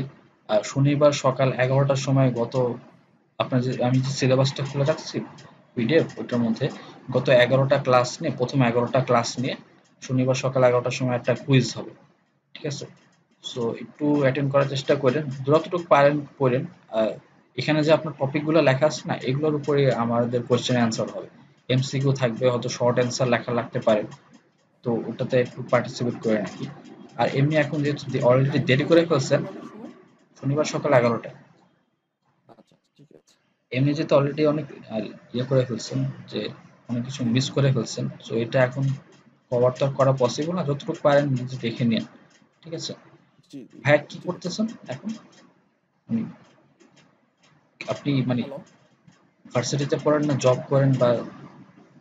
অ্যাকচুয়ালি আমি মালয়েশিয়া থেকে এমবিএ শেষ করছি আচ্ছা আচ্ছা লাস্ট ইয়ারে আচ্ছা গ্লোবাল বিজনেসে। আচ্ছা আচ্ছা তো এখন দেশে আসছি, আর একটা মালয়েশিয়ান কনসালটেন্সি ফার্মে ট্যাক্সেশন অডিটিং এর ব্যাপারে কনসালটেন্সি হিসেবে কাজ করতাম। আচ্ছা তো এখন কোভিড-19 করোনা ভাইরাসের কারণে সব অপারেশনটা এখন টোটালি ক্লোজ। তো এই ফ্রি টাইমটাকে এইদিকে ফোকাস করতেছি, আচ্ছা, এই আর কি। Great great. আর আপনার তাহলে এইদিকে কেন, মানে আরো তো ইয়া ছিল, গ্রাফিক ছিল, গ্রাফিক ডিজাইন ছিল, ওয়েবসাইট ছিল, ডিজিটাল মার্কেটিং কেন? ডিজিটাল মার্কেটিং আসলে একটা ইন্টারেস্টিং বিষয়। বর্তমান সময়ে দেখা যাচ্ছে ডিজিটাল মার্কেটিং আসলে ডিজিটাল মানে সবকিছু, বিশেষ করে ফেসবুক বা টুইটার বা আপনার হোয়াটসঅ্যাপ বা এই সমস্ত জিনিসগুলোর উপরে মানুষের ফোকাসটা অনেক বেশি। তো আসলে আমার একটু জানা দরকার ছিল, আর যেহেতু আমি গ্লোবাল বিজনেসের স্টুডেন্ট, তো গ্লোবাল মার্কেটিং বা এই সমস্ত জিনিসগুলো সম্পর্কে একটা আইডিয়া থাকলে একটু বেটার হয়, এই আর কি। আচ্ছা, বুঝতে পেরেছি। Okay, fantastic. Welcome to the class. Hopefully next ক্লাসগুলো আপনি এনজয় করবেন। আচ্ছা, আমরা মোটামুটি টপিক নিয়ে একটা ধারণা পাইছি। আর কেউ কিছু শেয়ার করবেন যে কোন টপিক কি করা যায়?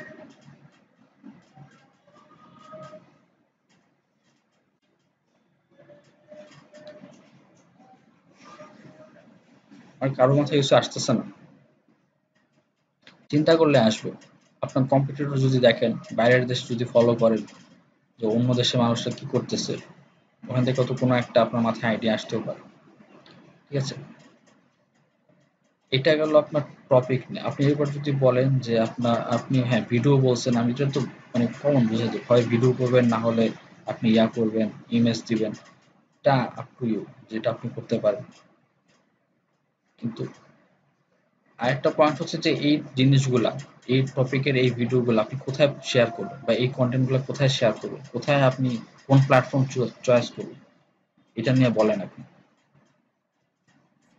অবশ্যই সবাই ফার্স্ট। আগে ভাই আমার প্লেসটা দেখতে হবে, প্লেসটা কোন জায়গায়। তারপর যদি প্লেস আমার গ্রাম অঞ্চলে হয় তাহলে ওখানে মানুষ কি ইউজ করে, আর শহরে যদি হয় তাহলে ওই জায়গার মানুষ কি ইউজ করে। আচ্ছা, ফেসবুকে করতে পারবো, বিলবোর্ড দিতে পারবো। আহ, বিলবোর্ড কোথায় দিবেন? তারপর বিলবোর্ড কোথায় দিবেন? ইনস্টাতে দিতে পারবো। হ্যাঁ, বিলবোর্ড আমি রোডে দেব, রোডে রোডে। আচ্ছা। বিলবোর্ডে কিন্তু অনেক খরচ, আপনার এই 1-1.5 লাখ টাকা লাগে যায় মিনিমাম। বিলবোর্ড তো এখন গ্রাম অঞ্চল ছাড়া শহরে বিলবোর্ড তো বসাতে দেয় না। গ্রাম অঞ্চলে কিছুটা দেখা যায় হাইওয়েতে, তাও খুব রেয়ার। শহরে দেয় না আর কারণ সিটি কর্পোরেশন এরিয়া দেয় না। সিটি কর্পোরেশনের কিছু নির্দিষ্ট ইয়া আছে, বিলবোর্ড আছে, ওগুলো আপনাকে ভাড়া নিতে হবে। আর ম্যাক্সিমাম বিলবোর্ড মনে করেন যে আপনার পুরো 1 বছরের জন্য লিজ দেওয়া আছে। সো আপনার এই এখন যদি 2 মাস পর যদি কোরবানি হয়, আপনি এখন কোনো বিলবোর্ড ফাঁকা পাবেন না। মানে অলরেডি কেউ না কেউ ওটা লিজ নিয়ে রাখছে, ওটা ফাঁকা হইলে, ওটা খালি হইলে তারপর আপনাকে সিরিয়াল দিবে, বুঝছেন? আর বিলবোর্ড কিন্তু অনেক কস্টলি।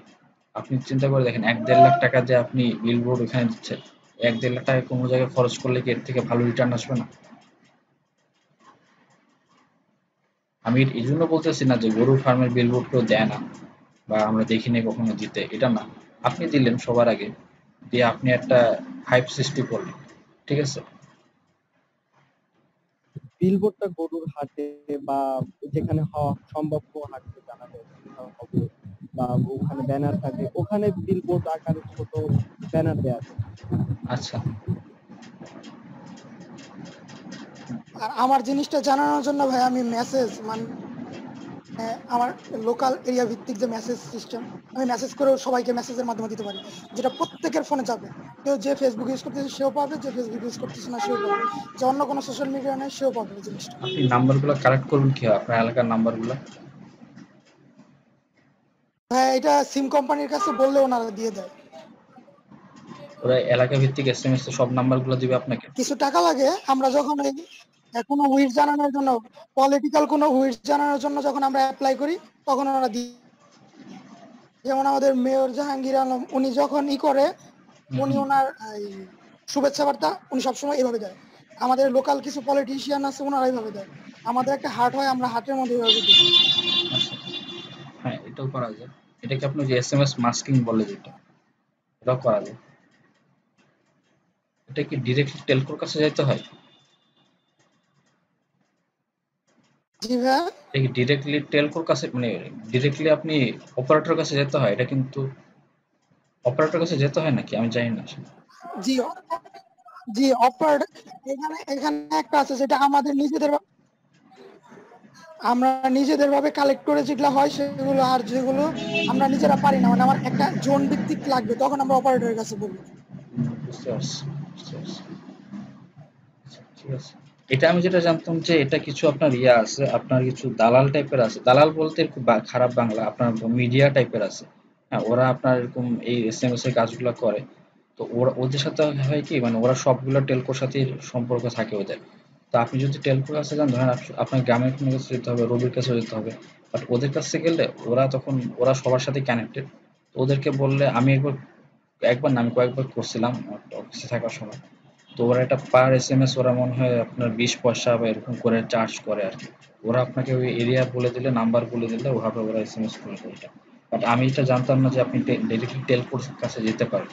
কারণ অবশ্যই গ্রামের ফোনও ব্যস্ত, ওরা আপনার এরকম ছোটখাটো ব্যাপার ডিল করবে কিনা, এটা একটা কথা। ঠিক আছে, তাহলে তো একটা ভালো এই ছোটখাটো ব্যাপার কি পলিটিক্যাল ইস্যুগুলো ওনারা আচ্ছা হ্যান্ডেল আচ্ছা, করে, পলিটিক্যাল ইস্যু। আর ছোটখাটো জিনিসগুলো এই দালাল দিয়ে করতে হবে।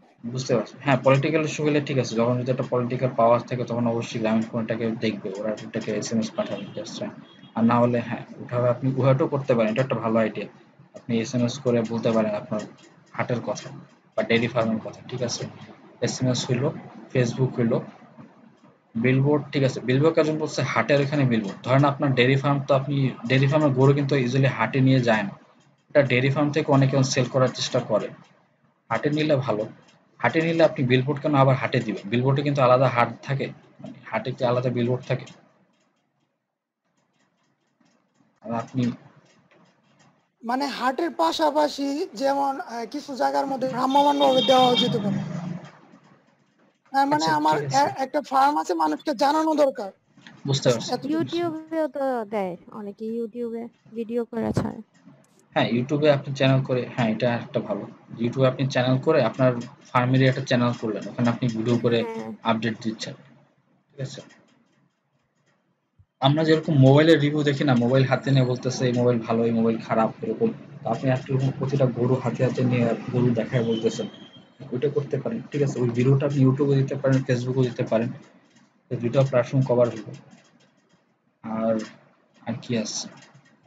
যেমন গরুর নাম দেয়, প্রতিবারই তো নাম দেয়। হ্যাঁ হ্যাঁ, নাম দিয়ে এটা একটা ভালো আইডিয়া। হ্যাঁ, নাম দিয়ে ব্র্যান্ডিং করা। নাম দিলেন তাহলে ওটা একটা ব্র্যান্ডিং হয়।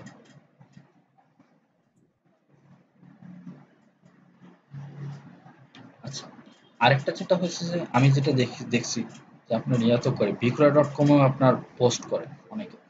হ্যাঁ হ্যাঁ, বিক্রয়.com আছে। তো ওখানেও আপনি গরুর দাম সহ ডিটেলস সহ ওখানেও পোস্ট করতে পারেন। বিক্রয়.com এর প্রতিটা পোস্টের জন্য আবার ওদেরকে টাকা দিতে হয়। আগে এটা ফ্রি ছিল, এখন মানে প্রতিটা জন্য 200 না 300 টাকা বিকাশ করতে হয়। বিকাশে পেমেন্ট করতে পারবেন, আবার চেকেও পেমেন্ট করতে পারবেন। তো এটা। আর বিলবোর্ডটাও খারাপ না, বিলবোর্ড আইডিয়া ভালো। যদি আপনার খরচ খুব একটা বেশি না হয়, আপনি বড় বিলবোর্ড দিলেন না, এরকম না দিলে ঠিক আছে, বিলবোর্ডটাও ভালো, আপনি করতে পারেন।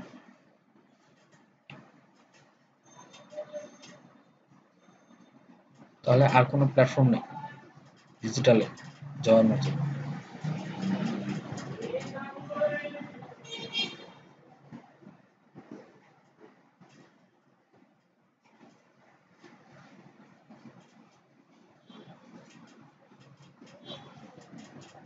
আচ্ছা ঠিক আছে।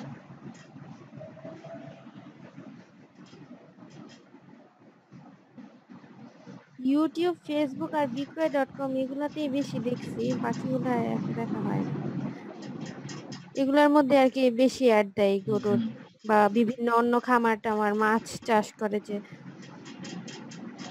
আচ্ছা, বিক্রয়ের মতো আর সাইট আছে যেখানে এরকম পাওয়া যেতে পারে? আমার মাথায় আসতেছে না। আগে ছিল এখানেই.com ছিল। হ্যাঁ আগে ছিল, এখানে তো বন্ধ হয়ে গেছে।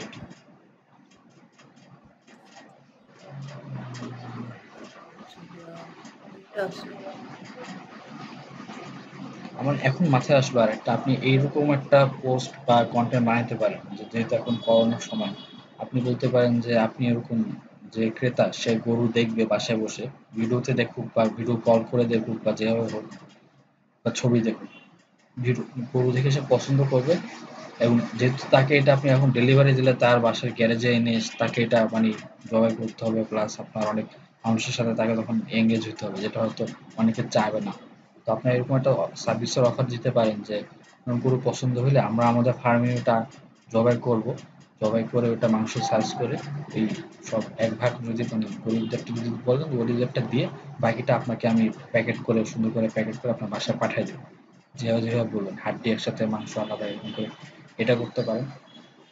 এটা একটা মানে অফার দিয়ে দেখতে পারেন যে এরকম একটা, তাহলে এটা হয়তো খেতেও পারে মানুষ, তো এটা একটা কন্টেন্ট হতে পারে। এমন একটা আইডিয়া করা যায় যাতে যারা ইভেন্ট ম্যানেজমেন্টে কাজ করে ওই ক্ষেত্রে কোনো অনুষ্ঠানের ক্ষেত্রে যা মাংস লাগে ওদের ক্ষেত্রে যদি যোগাযোগ করা যায়, ওই ক্ষেত্রে ডেয়ারি ফার্ম থেকে ওরা গরু নিয়ে জবাই করে মাংসটা নিতে পারে। হ্যাঁ ওটা করতে পারেন, ওটা আপনার সারা বছরের বিজনেস, সারা বছরই তো আপনি তো মানে সারা বছর তার কোরবানির জন্য গরু বেচবেন না, অন্যান্য বিয়েতে ইভেন্টও বেচবেন, তখন আপনার হয়তো বাবুর্চি বা যারা রান্না করে কমিউনিটি সেন্টার এদের সাথে আপনার ডিল থাকবে, ওদের সাথে আপনার একটা ভালো নেটওয়ার্কিং থাকবে, বা ইভেন্ট যারা অর্গানাইজ করে ওদের সাথে থাকবে, তাহলে হয়তো আপনি সারা বছর ওইভাবে আপনি মাংস সেল করতে পারবেন। হ্যাঁ এটাও ভালো। এবার যেহেতু আমি কোরবানি নিয়ে কথা বলতেছি, আচ্ছা নাইম ভাই বলছি bdnews24.com এ অনলাইন ওয়েবসাইটগুলোতে আপনার অ্যাড দেওয়া খুবই মানে এক্সপেন্সিভ, ঠিক আছে, যদি আপনি ডিরেক্টলি অ্যাড দিতে চান। আর যদি ভায়া আপনি যদি কোনো অ্যাড নেটওয়ার্ক দিয়ে বা বিবিএতে করেন তাহলে এটা নিয়ে অনেক কথাবার্তা হয়েছে, তো এই জন্য অনেক পড়াশোনা হয়েছে।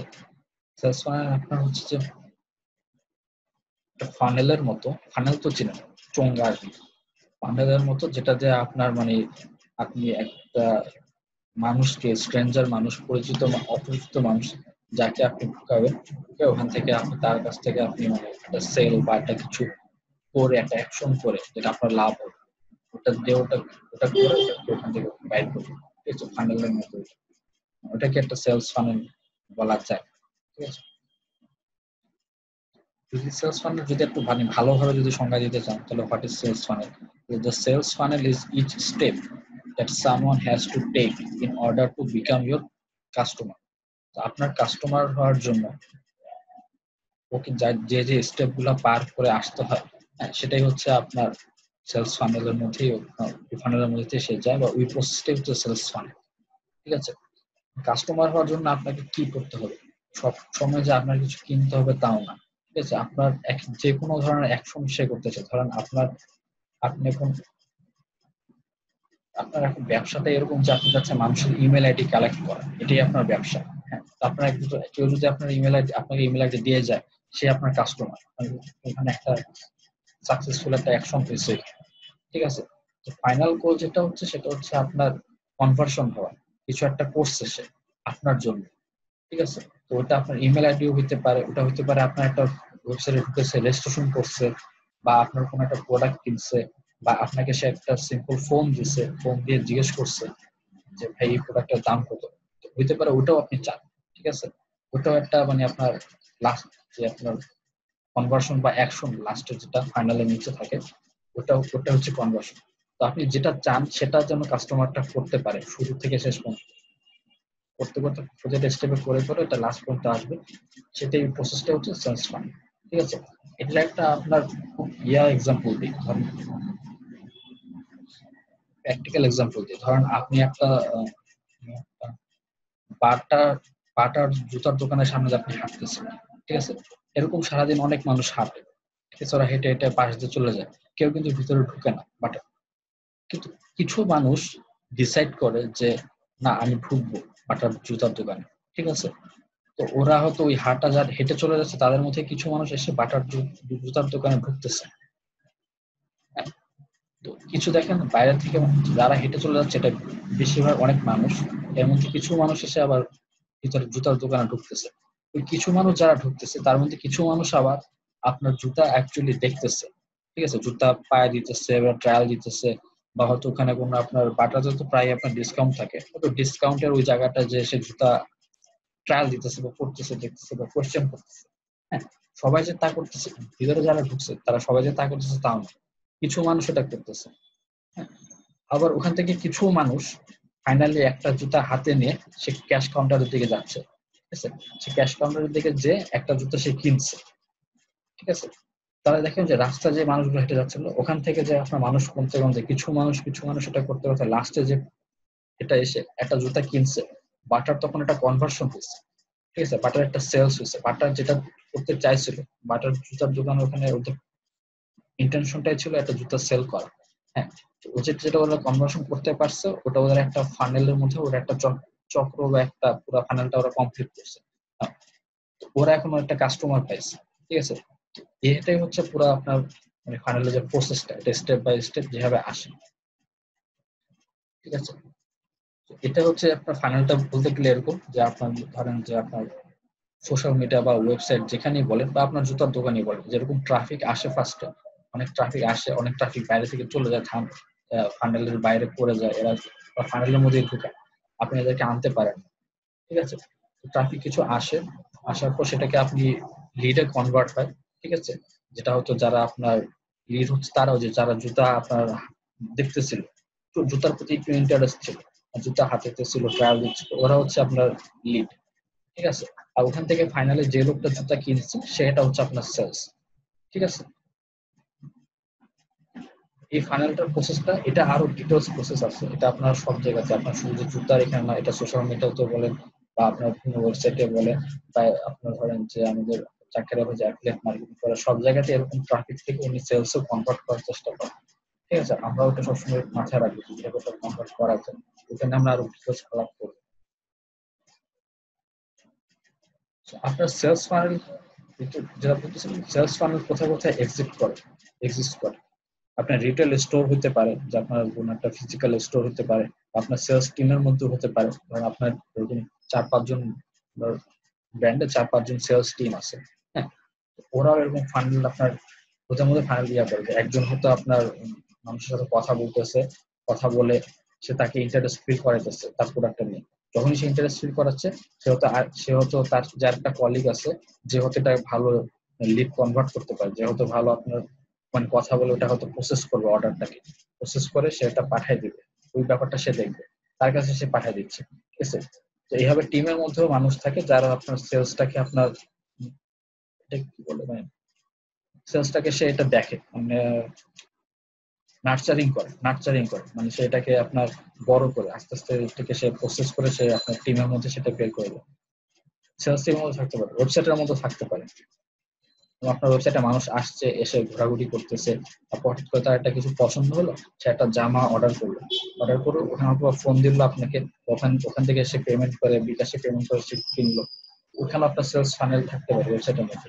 ইমেলের মতো থাকতে পারে, আপনি একজনকে ইমেল করছেন, যে আপনি ইমেল করে বললেন যে আমার এরকম একটা বই আছে, তুমি বইটা বইমেলা থেকে কিনতে পারো, ঠিক আছে। তো এটা সে ইমেল করলো, ইমেল দেখে বললো যে ঠিক আছে বই কিনবো, এটা মানে প্রাইস করতে বেশি কত বা কিছু আমাকে সামারি দেন, তা আপনি হয়তো বইয়ের 2-3টা পেজের কপি উঠে পাঠালেন বা বললেন এরকম, তারপর সেও যদি দেখেন যে সে কনফিউজ, সে বলতেছে যে না এটা আমার দরকার নেই বা আমি এটা ইন্টারেস্ট পাচ্ছি না, তখন আপনি বলতে পারেন ঠিক আছে তুমি এটা কিনো, তুমি এটা কিনলে আমি তোমাকে এটার পিছনে তোমাকে এরকম একটা অফার দিলাম, একটা অফার কিছু একটা শো করলেন যে আমি তোমাকে একটু কম দিলাম বা তোমার জন্য আমি এত পার্সেন্ট কম দিচ্ছি, বা তুমি যদি দুইটা কিনো আমি তোমাকে একটা প্রাইস রাখবো, ঠিক আছে, এরকম কিছু একটা বলে ইমেলের মধ্যেও আপনি এরকম একটা সেলস ফানেল একটা ক্রিয়েট করতে পারবেন, ঠিক আছে। বা হয়তো বা আপনি এরকম ধরেন যে 1000 জনকে মেইল পাঠাচ্ছেন, ঠিক আছে, যে আমার একটা নতুন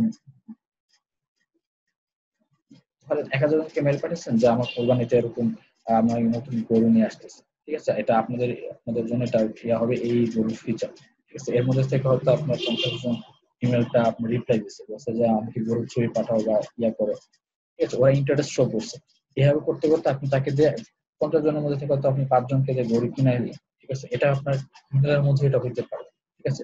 আবার হতে পারে পার্সোনাল কনসালটেশন। তো যত পার্সোনাল নেটওয়ার্কিং থেকে আপনার পার্সোনালি আপনি কারোর সাথে কথা বলে, হ্যাঁ ওকে আপনি কথা বলতে বলতে আপনি তাকে কনভিন্স করলেন কিছু একটা প্রোডাক্ট কেনার জন্য, ঠিক আছে, ওটাও হতে পারে। এখন এখানে একটা ইয়া হচ্ছে যে আপনি রাস্তাঘাটের স্ট্রেঞ্জার, তাকে কিন্তু আপনি কথা বললে ফার্স্টে তাকে একটা গরু কিনে নিতে পারবেন না, ঠিক আছে। তো তাকে একটা বড় অর্ডার দেওয়াইতে পারবেন না, আর আপনার কাছে অনেক জামা আছে, আপনি তাকে রাস্তাঘাটের স্ট্রেঞ্জার বা সোশ্যাল মিডিয়াতে স্ট্রেঞ্জার আপনি আউট অফ নোভায় একজনকে ইনবক্স করে তাকে আপনি একটা জামা কিনে নিতে পারবেন, ঠিক আছে। তো বড় অর্ডার আপনার স্ট্রেঞ্জাররা কখনো বড় অর্ডার বা বড় কিছু কিনতে চাবেন না। বড় অর্ডার দেওয়ার আগে তাকে রিটেল কস্টে বা ছোট খাটো আপনার খরচ কম হয় এরকম কিছু একটা তাকে অফার করতে হবে, ঠিক আছে। তখন যখন এটা অফার করবেন এটা কিরকম অফার হবে, ধরেন মনে করেন যে এখন আপনি সব জায়গায় অনেকের হয়তো কিছু ছোটখাটো ফ্রি কিছু গিফট দেন, ঠিক আছে, এটা হইতে পারে। আমাদের দেশে যেটা হয় যে গিফট দিতে গিয়ে আপনার ফকির হয়ে যাবেন, মানে আমাদের দেশের কাস্টমাররা এরকম ফ্রি গিফট পাইলে ওরা সারা জীবন ফ্রি গিফটই, ওরা আপনার আসল জিনিস কিনবে। করতে পারেন যে আপনাদের তাকে কোনো কনসালটেন্সি বা তাকে কোনো একটা আপনি কিছু একটা হেল্প করতে যাচ্ছেন, ওর কিছু একটা আপনি সলভ করতে যাচ্ছেন।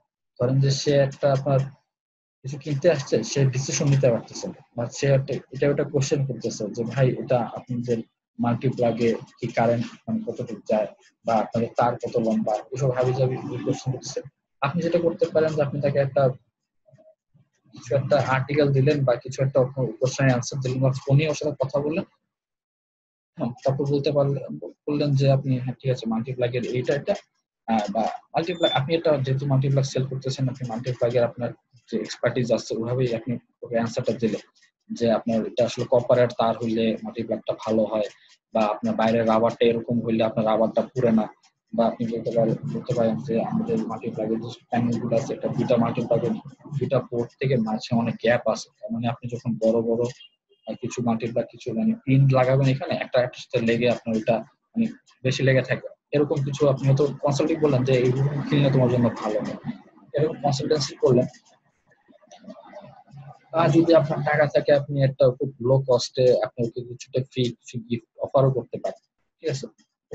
ওইটা যেটা করলে হবে কি সেটা একসেপ্ট করবে, হ্যাঁ, কারণ এটা তো আপনার যে খুব একটা খরচ হচ্ছে না কাস্টমার, তার মানে বড় অর্ডার দেওয়া লাগতেছে না, বা তাকে খুব একটা মানে টাকা পয়সা খরচ করতেছে না, সেটা একসেপ্ট করবে কারণ আপনি তাকে হেল্প করতেছেন, ঠিক আছে, হেল্প করতেছেন, একসেপ্ট করবে, সে এটা একসেপ্ট করবে। দেখেন সে আস্তে আস্তে কিন্তু আপনার ফানেলের মধ্যে ঢুকে যাচ্ছে, ঠিক আছে।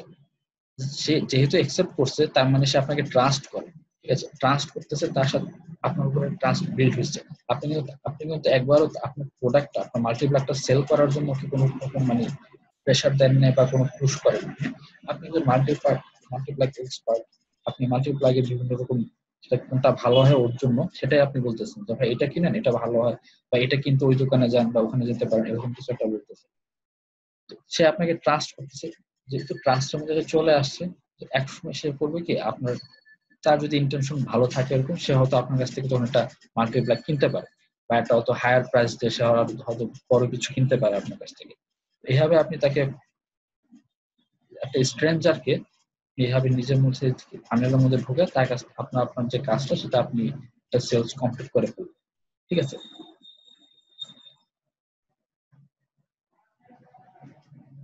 So last যেখানে লাইনটা লেখছে any marketing channel can be part of a sales funnel and your funnel might be spread across several channels, ঠিক আছে। তো শুধু যে আপনি সোশ্যাল মিডিয়া নিয়ে চিন্তা করে ওখানে যে আপনার চ্যানেলটা ক্রিয়েট করে আপনি ওখানে ফানেল প্রসেস করবেন তাও না, আপনার ফানেল মানে সেলস কোথা থেকে আসছে আপনি জানেন না, তো এটাকে আপনাকে অফলাইন অনলাইন সব দিকে আপনাকে নজর রাখতে হবে, কোথা থেকে আপনার রেফারেন্স আসতেছে, কোথা থেকে আপনার সেল হতেছে, ঠিক আছে, কোথা থেকে সেল হতে পারে, সবগুলোকে আপনি চিন্তা ভাবনা করে ওইভাবে আপনি সামনে আগাবেন।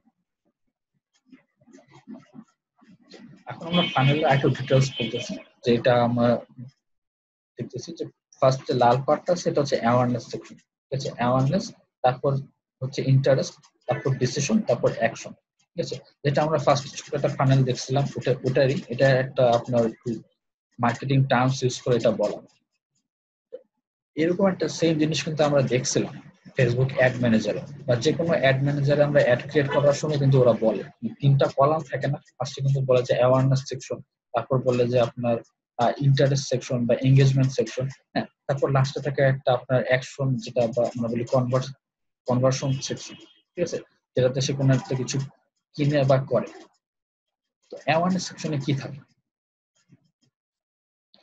অ্যাওয়ারনেসটা হচ্ছে আপনি আপনার প্রোডাক্টটাকে নিয়ে ফার্স্টে তাকে অ্যাওয়ার করবেন। একটা স্ট্রেঞ্জার, একটা নোহার মানুষ, সে হয়তো ফেসবুকে আছে, সে হয়তো রাস্তায় আছে, বা সে হয়তো আপনার সাথে কোনো রকম কানেক্টেড না, তাকে আপনি আপনার বিজনেস নিয়ে আপনি যেটা অফার করতেছেন সেটা আপনি তাকে অ্যাওয়ার করবেন, ঠিক আছে।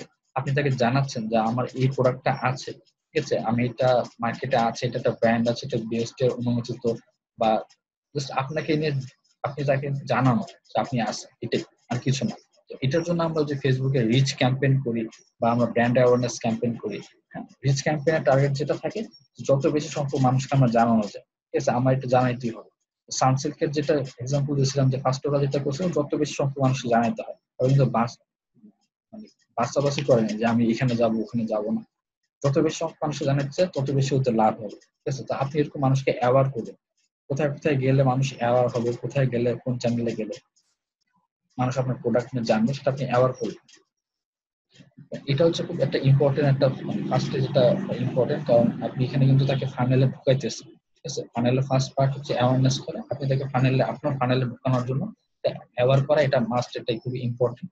হ্যাঁ, তাই অ্যাওয়ার আপনি কিভাবে করবেন? এটা হতে পারে একটা ফেসবুকে পোস্ট হইতে পারে, এটা একটা টুইট হইতে পারে, ঠিক আছে। এটা হইতে পারে যে আপনার কোনো কাস্টমারের আপনার থেকে কিছু মাল্টিপ্লাগ কিনছে, সেই মাল্টিপ্লাগটা সে আবার শেয়ার করছে, ঠিক আছে, সে সে আবার ওই পোস্টটা শেয়ার করছে, বলছে যে আমি এই ই কমার্স থেকে একটা ভালো মাল্টিপ্লাগ পাইছি, এটাও একটা হতে পারে। চ্যাটে কি বলতেছে মুসুর রহমান, এখানে ক্লায়েন্ট মাইন্ডে কি চাচ্ছে এটা বুঝতে হবে।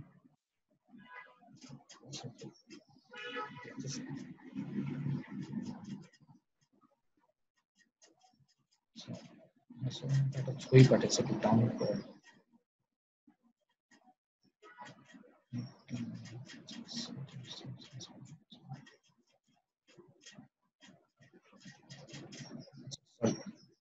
তো অ্যাওয়ারনেস হচ্ছে এটাই, যেটা হতে পারে যে আপনার একটা কাস্টমার একটা মাল্টিপ্লাগ কিনছে, সেটা শেয়ার করছে, হ্যাঁ, সেটা দেখে আরেকজন অ্যাওয়ার হয়েছে, এটা হতে পারে।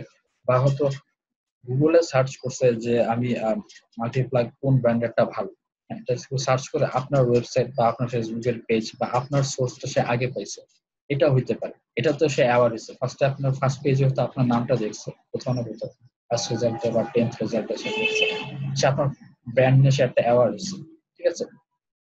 তো এভাবে বিভিন্ন ভাবে অ্যাওয়ার করতে হয়। সবসময় যে আপনার মার্কেটিং ক্যাম্পেইন করে অ্যাওয়ার করতে হবে তাও না, আপনি ডিফারেন্ট ওয়ে তো অ্যাওয়ার করতে পারেন মানুষকে। সেকেন্ড এটার স্টেপ যেটা, সেটা হচ্ছে আপনি ইন্টারেস্ট গ্রো করাচ্ছেন, ঠিক আছে। মানুষ এখন জানছে যে আপনার প্রোডাক্ট এরকম একটা ব্র্যান্ড আছে, আপনি মাল্টিপ্লাক সেল করেন, ঠিক আছে। এখন তাকে আপনি ইন্টারেস্ট গ্রো করাবেন, ঠিক আছে। So, এই মানে এই সেকশনে এসে মানুষ যেটা করে যে সে রিসার্চ করে, সে খুঁজে দেখে যে অ্যাকচুয়ালি আপনার মাল্টিপ্লাক ভালো নাকি ওই ওই কোম্পানির মাল্টিপ্লাক ভালো, ঠিক আছে। সে প্রাইসটা কম্পেয়ার করে। একটু আমার একটা ফোন আসছে।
আপনি কপার তারের মাল্টিপ্লাগ দেখতে পারেন, এটা আমার দোকানেও আছে।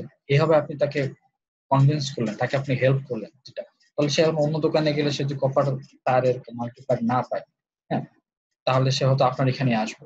ঠিক আছে, এখন অনেক মাল্টিপ্লাগে আপনার একটা রেজিস্ট্যান্সের ইয়ে থাকে। আচ্ছা সাজাতি আপু, যে আপনারটা দেই না, আপনাকে নাম ডাকছিলাম, আমি দিয়ে দিব, ওটা শেষ করে। তো এখন তারপর অনেক মাল্টিপ্লাগে এরকম এখন যেটা আছে যে আপনার ওভার কারেন্ট আসলে ওটা আপনার ট্রিপ করে মাল্টিপ্লাগ পুরোটা অফ করে দেয়। ঠিক আছে, তাহলে তাতে আপনার মাল্টিপ্লাগের সাথে যেগুলো আছে, যেরকম কয়দিন আগে আপনার এই যে ঠাডা বা বাস করলে দেখা যায় যে আপনার অনেক ডিভাইস নষ্ট হয়ে যাচ্ছে, তো ওইটা হয় না। ওইটা হচ্ছে অনেক মাল্টিপ্লাগে থাকতে পারে না। আপনি তাকে বললেন যে আপনি এরকম মাল্টিপ্লাগ কিনেন যেটাতে এরকম আপনার ট্রিপ করা যায়, কারেন্ট বেশি আসলে এটা আপনার অটোমেটিক কেটে দিবে। ঠিক আছে, তো ওটা হয়তো আপনার একটা প্রোডাক্টের ফিচার, হ্যাঁ, সেটা হয়তো আপনি এভাবে ইনডাইরেক্টলি তাকে বলতেছেন, তাকে ইনফর্ম করতেছেন যে কোনটা কিনলে ভালো হয়। ঠিক আছে, তো তার মধ্যে ইন্টারেস্টটা আপনি গ্রো করতেছেন এবং পুশ না করে আপনার ফানেলের আরো ভিতরের দিকে তাকে নিয়ে যাচ্ছে। ঠিক আছে, থার্ড স্টেপ যেটা, এই সময় তখন একটা মানে যে পটেনশিয়াল কাস্টমার থাকে সে মোটামুটি ডিসিশন নিয়ে ফেলে। ঠিক আছে, সে হয়তো তখন সে হয়তো 4টা-5টা মাল্টিপ্লাগ চয়েস করছিল, সে হয়তো তখন এখান থেকে 2টা বা 1টা বা এরকম মাল্টিপ্লাগ সে করে, মানে সে কেনার জন্য সে রেডি। হ্যাঁ, সেটা যে যেটা সে তখন আগে হয়তো ইয়াও করে না যে আমরা মাল্টিপ্লাগ কিনবো বা এরকম ভাবেও না, সে হয়তো এখন একটা মাল্টিপ্লাগ কেনার জন্য রেডি। এবং যদি আপনি লাকি হন তাহলে সে হয়তো যে 2টা বা 1টা ব্র্যান্ড চিন্তা করতেছে যে আমি এই 2টার বা 1টার মধ্যে যে কোনো একটা কিনবো, ওটার মধ্যে হয়তো আপনারটাও আছে। ঠিক আছে, এই সময় সে একটা ডিসিশন সে চিন্তা করতেছে যে একটা সে কিনবে। এই সময় আপনি যেটা করবেন, আপনার যে বেস্ট অফারটা তাকে সেটা আপনি দিবেন। ঠিক আছে, যদি অনলাইন না হয় তাহলে আপনি বলবেন ফ্রি শিপিং করে দিবেন, যে আপনাকে এটা শিপমেন্ট করা লাগবে না। মানে ঢাকা শহরের মধ্যে শিপমেন্ট করতে আপনার 50 টাকারও কম লাগে। ঠিক আছে, তো আপনি মাল্টিপ্লাগ না হয় 50 টাকা দিয়ে বেশি বেশি টাকা ওখানে করলেন, মাল্টিপ্লাগের দামটা 50 টাকা বেশি রাখলেন, আর এখানে বলে দিলেন যে ফ্রি শিপিং। ঠিক আছে, তো দেখা যাচ্ছে অন্যান্য আপনার যারা কম্পিউটার আছে ওরা সবাই হয়তো শিপ করার জন্য 40 টাকা 50 টাকা নিচ্ছে, আপনি সেখানে ফ্রি শিপিং বলে দিলেন। ঠিক আছে, তো এটা কিন্তু আপনার যে কিনতে আসছে ওর মাথায় একটা স্ট্রাইক করে একটা ফ্রি শিপ। তারপর আপনি তাকে বলতে পারেন যে ঠিক আছে, একটা ডিসকাউন্ট কোড দিচ্ছি, তুমি কোডটা অ্যাপ্লাই এবার কিনো, পরের বার যখন কিনতে আসবা তখন এই ডিসকাউন্ট কোডটা অ্যাপ্লাই করলে আমি তোমার জন্য 50% কম রাখবো, এরকম। ঠিক আছে, বা মাল্টিপ্লাগের সাথে আপনি তাকে একটা কোনো একটা অ্যাডাপ্টার বা কিছু একটা ফ্রি ছোটখাটো একটা বোনাস গিফট দিলেন। ঠিক আছে, বললেন যে এটা কিনলে তুমি এটা, এগুলা এমন হয়, এটাগুলো সব করার প্ল্যানটা হচ্ছে যে বা আপনার টার্গেটটা হচ্ছে যে তাকে আপনার ইনস্ট্যান্ট ডিসিশন নিতে বাধ্য করা, যে ঠিক আছে যে আমি কিনে ফেলি। হ্যাঁ, তাকে আপনার চিন্তার সুযোগ দিচ্ছেন না, আপনি যত তাকে চিন্তার সুযোগ দিচ্ছেন সে কিন্তু আরেক দিকে চলে যাবে। ঠিক আছে, তো তাকে ডিসিশন মেকিং এ তাকে আপনার হেল্প করা, ডিসিশন মেকিংটা যেন সে ইনস্ট্যান্টলি নিতে পারে, যেন তাকে আপনি এই অফার গুলা পুশ করা। ঠিক আছে, ফাইনালি যে ফাইনালি সবার মানে লাস্ট যে পর্যায়ে সে আসে সেটা হচ্ছে সে একটা অ্যাকশন, সে একটা নেয়, সে একটা অ্যাকশন নেয়। তার অ্যাকশনটা হচ্ছে যে কাস্টমার তখন কিছু একটা অ্যাক্ট করে।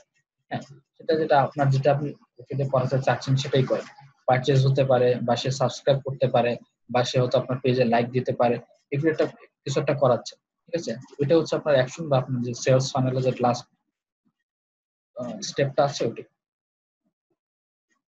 তো ও যখন এটা একটা কিছু পারচেজ করে সে কিন্তু আপনার বিজনেসের একজন পার্ট হয়ে যায়। ঠিক আছে, আপনার সে বিজনেসে একজন মানে আপনার বলতে পারেন সে একজন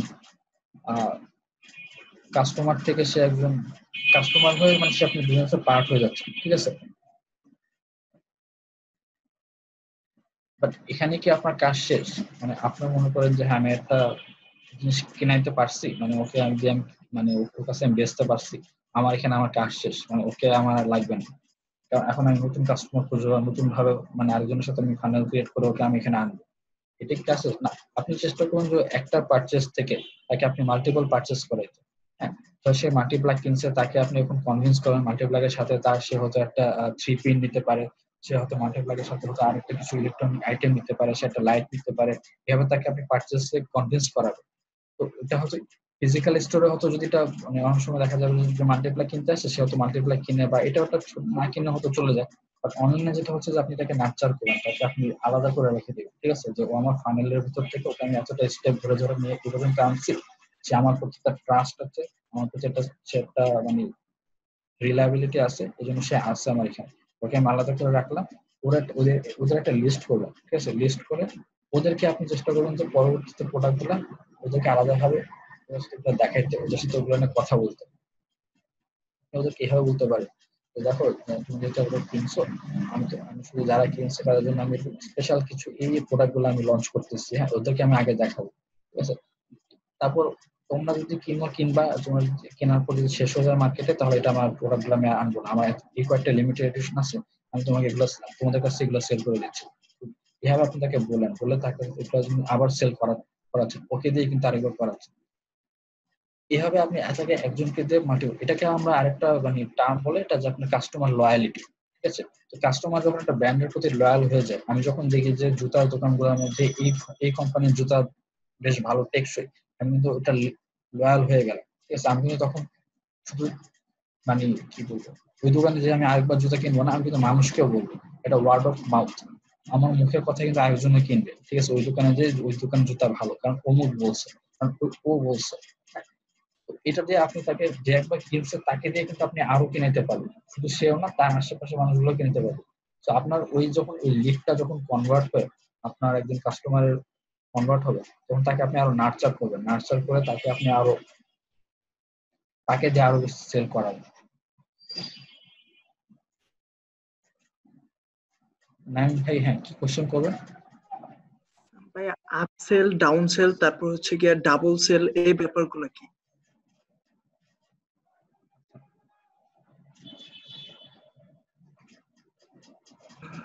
আপনি কি শুনতে পাচ্ছেন? হ্যাঁ আমি শুনতে পাচ্ছি।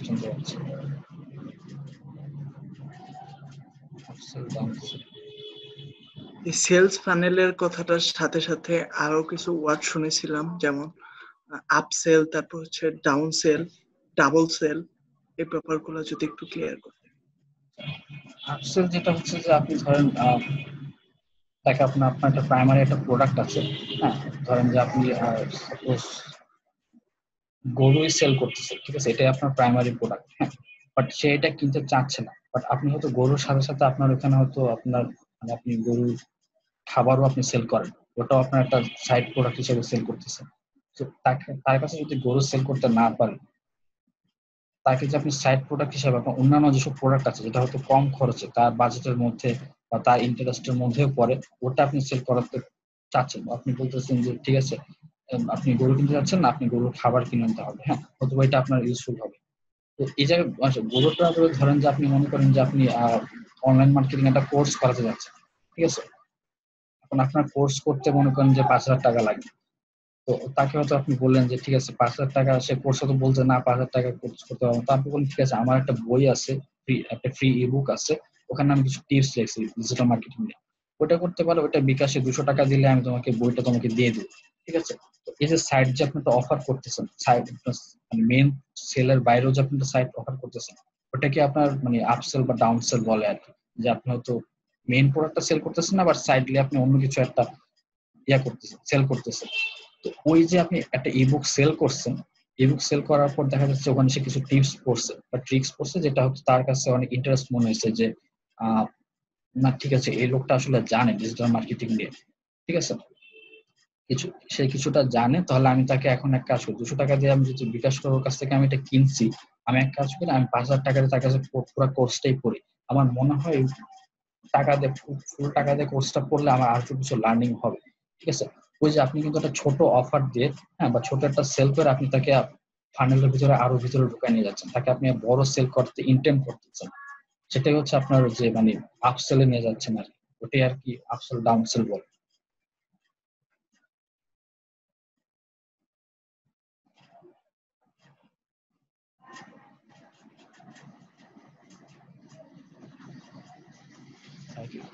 অ্যান্সার বুঝতে পারছেন? জি ভাই বুঝতে পারছি।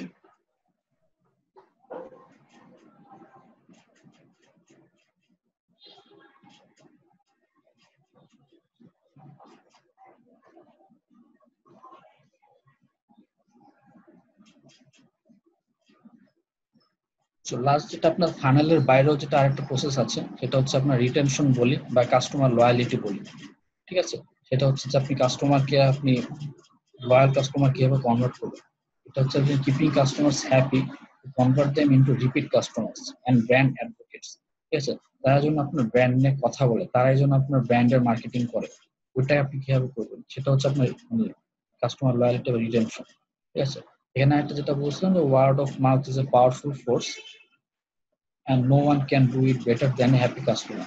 আপনার যে কাস্টমার হ্যাপি, সে যখন আপনার প্রোডাক্ট নিয়ে কথা বলবে অনলাইনে বা আপনার ফ্রেন্ডের কাছে, অনলাইন অফলাইন সব জায়গাতে, সেটা কিন্তু সেটা দিয়েও কিন্তু আপনার সেলসটা বুস্ট হবে। ঠিক আছে, বাট এরা কিন্তু আপনার ফান্ডেল থেকে বের হয়ে গেছে, কিন্তু স্টিল এরা কিন্তু আপনার সেলসে হেল্প করতেছে।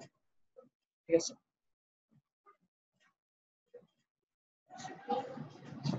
এখানে আরেকটা টপিক ছিল লিড জেনারেশনে আসতেছে। এখানে একটা টপিক ছিল যে আপনার বলছে difference between page like and lead. আমরা মোটামুটি এখন বুঝতে পারছি।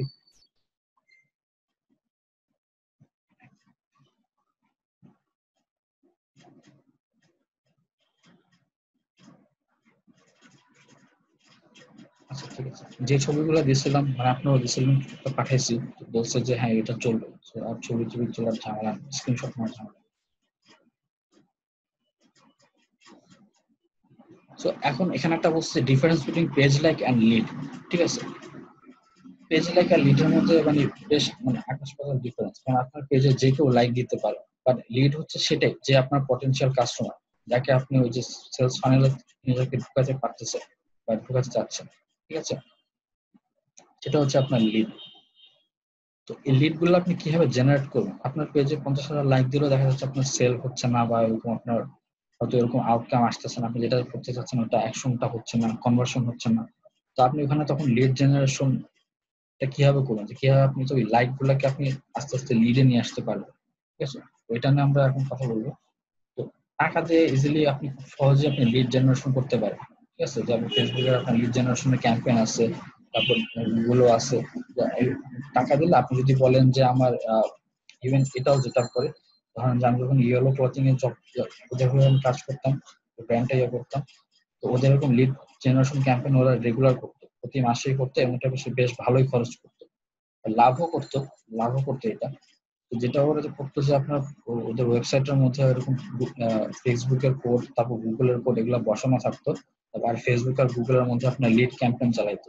লিড ক্যাম্পেইন গুলো এরকম ছিল যে আমরা ফার্স্টে ফেসবুকে পোস্ট দিতাম, পোস্ট দিয়ে ওখানে আমরা যে সিটিএ বাটনটা ছিল, কল টু অ্যাকশন বাটন, যেটা ওই যে শপ নাও থাকে লেখা থাকে, বা লার্ন নাও বা ভিজিট ওয়েবসাইট এরকম লেখা থাকে, তো ওগুলো আমরা দিয়ে দিতাম ওখানে। ওটার মধ্যে ওই বাটনটার মধ্যে আর ওয়েবসাইটের লিঙ্ক আমরা ইন্টিগ্রেট করে দিতাম যে ওয়েবসাইটে কোন ইয়াতে যাবে। তো নীল কালার একটা জামা দিয়ে আমরা নীল কালার জামার ছবি দিতাম, পোস্ট করতাম, নীল কালারের জামাটা যে পেজটা আছে ওই পেজে আমরা লিঙ্ক করে দিতাম, ওই পেজের মধ্যে আবার কোডও বসানো থাকতো। তো কেউ যখন এই ফেসবুকের অ্যাডটা দেখে, দেখার পর সেদিন ক্লিক করে সে যখন আপনার ইয়ে করতো, ওয়েবসাইটে যাইতো, ফেসবুকের ট্র্যাক করতো, সে ওয়েবসাইটে গেছে, যাওয়ার পর সে ওটাকে আপনার কতটুকু পর্যন্ত গেছে, সে হয়তো ওয়েবসাইটে দিকে গিয়া জামাটা দেখছে, এবং জামার তো আরো কয়েকটা হয়তো ছবি দেখছে, ছবি দেখে সে ক্লোজ করে চলে আসছে। হ্যাঁ, এটা কিন্তু একটা লিড জেনারেশন হয়নি, এটা পারচেস করাতে পারেনি। ঠিক আছে, এখানে তাহলে ফেসবুক ফেল। ফেসবুক তখন আবার পাঠাতে আরেকজনকে, ঠিক আছে, আবার পাঠাতে, আবার সে যাইতো, সে যেটা হয়তো সে হয়তো জামা দেখছে, সে হয়তো এটা কার্টে অ্যাড করছে, কার্টে অ্যাড করার তারপর সে দেখছে যে তার ওখানে ক্যাশ অন ডেলিভারি নাই, সে মনে করতেছে আমি বিকাশে টাকা দিব না, আমি কার্ডে টাকা দিব না, এটা সিকিউর না, সে আবার চলে আসছে, আবার একটা লিড জেনারেশন ফেইল হয়েছে এখানে। আবার আরেকজন গেল, সামহাও ফাইনালি সে সবকিছু দেখে টেকে পছন্দ করে কার্ডে পেমেন্ট করে সে একটা পেমেন্ট কমপ্লিট করছে। এই যে পেমেন্টটা কমপ্লিট করছে ওটা ফেসবুক ট্র্যাক করে ইয়া করে যে ঠিক আছে, আমি আমার প্ল্যাটফর্ম থেকে ওজনকে ওর ওয়েবসাইটে পাঠিয়েছিলাম, যেখানে সে কিনে পুরো আপনার ফাইনালি সে গেছে, কিনতে পারছে। এটা হচ্ছে আমার একটা লিড জেনারেশন হয়। ঠিক আছে, এই লিড জেনারেশন আপনি চাইলে এরকম ফেসবুককে বা গুগলকে টাকা দিয়ে করাতে পারবেন। ফেসবুক এখন এই যে 3বার ট্রাই করছে, একজন কিনছে, ফেসবুক কিন্তু আপনার কাছ থেকে একজনের টাকা নিবে। ঠিক আছে, আপনি একটা সেল করাতে পারছেন, এই জন্য একজনের টাকা নিবে। বাট এই লিড জেনারেশন গুলো একটু কস্টলি। আপনি এগুলো যদি করতে চান যে কিছু একটা করাতে বাধ্য করতেছেন, কারণ দেখেন যে কত মানুষকে আপনার দেখাইতে হবে অ্যাড গুলা, কত মানুষকে ক্লিক করাইতে হবে, হ্যাঁ, তারপর যারা ক্লিক করবে সবাই আবার কিনবেও না। তো লিড জেনারেশন ক্যাম্পেইনে এরকম অনেকগুলা ধাপে ধাপে করে ফাইনালি দেখা যায় 1-2 জন কিনে। তো এটা এই জন্য একটু মানে খরচ বেশি হয়। তো এই জন্য চেষ্টা করবেন যে মানে আপনি কিভাবে অর্গানিক ওয়েতে ওভাবে ক্যাম্পেইনে খরচ না করে আপনি অর্গানিক ওয়েতে আপনার যে লাইক আছে ফেসবুকে বা আপনার যে ফলোয়ার আছে তাদেরকে দিয়ে আপনি কিভাবে লিড জেনারেশন করাতে পারেন, ঠিক আছে?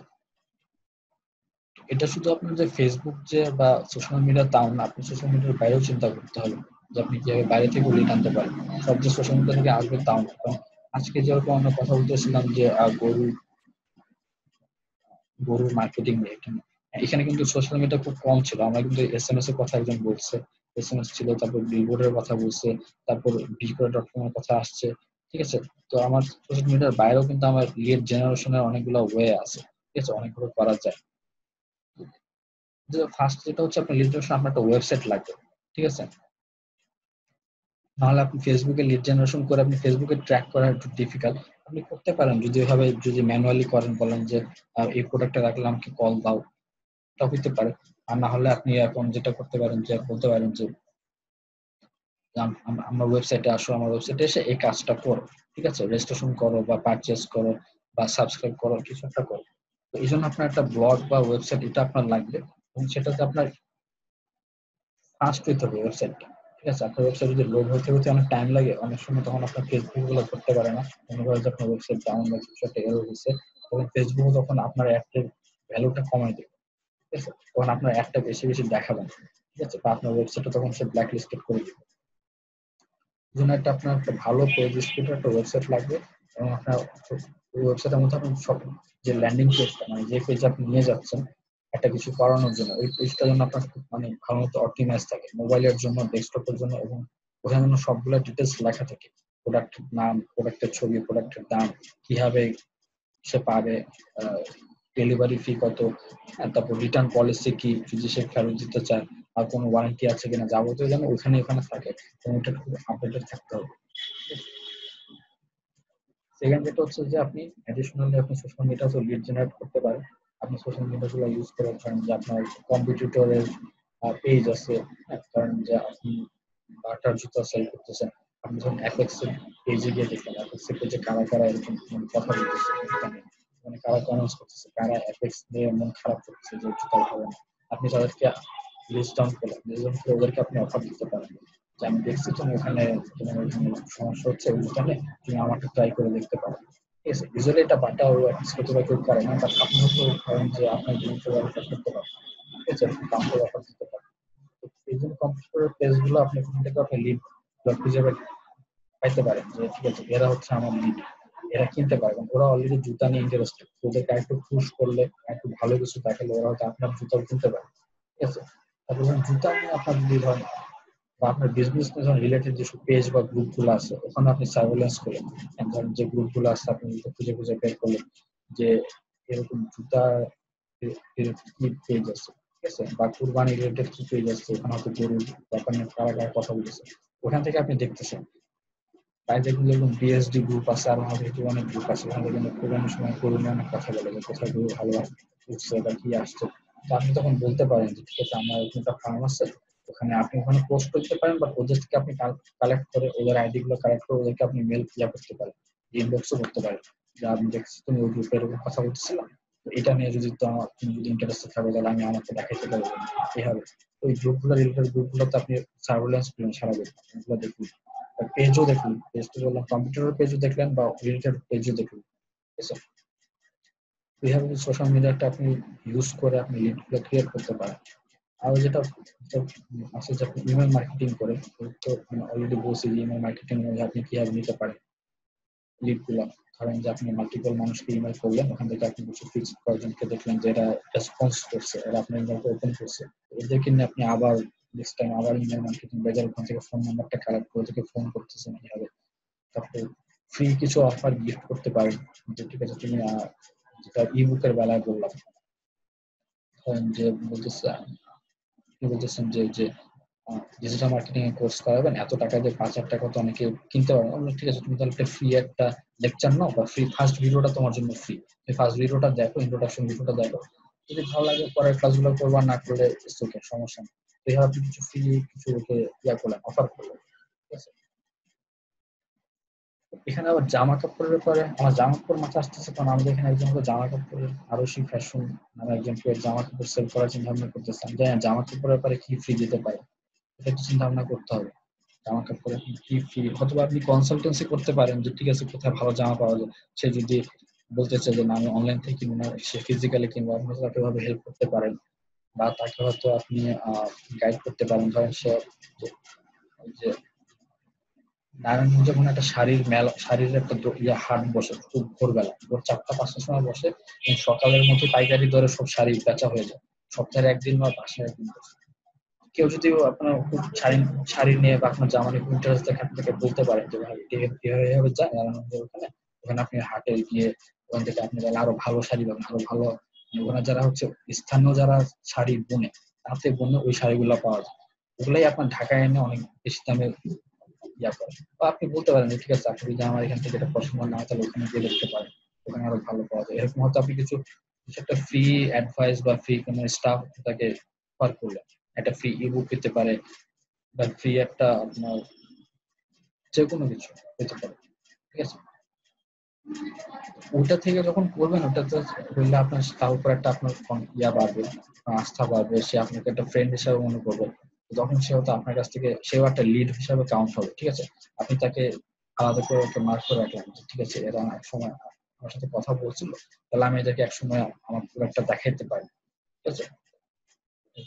কাস্টমার রেফারেল, এটাও আমরা উল্টে ডিসকাস করছি যে ওয়ার্ড টু মাউথে আমরা কিভাবে কাস্টমার ইয়ে হয়। একজন কাস্টমার যখন কিনবে আপনারটা, সে যখন আরেকজনকে গিয়ে বলবে, সে যখন আরেকজনের কাছে আপনার ব্যাপারে শেয়ার করবে, সেটাও আপনার একটা লিড জেনারেট হচ্ছে, ওখানে আর একটা লিড হচ্ছে, সেও শুনতেছে, সেও তখন আপনার ব্র্যান্ডটা সম্পর্কে জানতেছে, সে আপনার কখনো অর্ডার করার জন্য সে চিন্তা ভাবনা করতেছে, বা সে হয়তো শুনে সে গিয়ে হয়তো আপনার পেজটা লাইক দিয়ে রাখছে, দেখে আমি ফিউচার কি আপডেট পাই, ঠিক আছে। ওখান থেকে আপনি একটা লিড জেনারেশন করতে পারেন। আপনার কাস্টমারকেও বলবেন যে কেনার পর যদি তারা যেন রিভিউ দেয়, পেজে রিভিউ দেয়, বা আপনার যদি গ্রুপ থাকে গ্রুপে রিভিউ দেয়, বা আপনি বলতে পারেন যে ঠিক আছে আপনি যদি আপনার ফেসবুক পেজ থেকে শেয়ার করেন, তাহলে আপনি শেয়ার করলে ওই পোস্টের উপর নেক্সট নেক্সট আপনার পারচেজ যেহেতু আমি 10% ডিসকাউন্ট দেবো, এরকম সেটা বলতে পারেন, ঠিক আছে।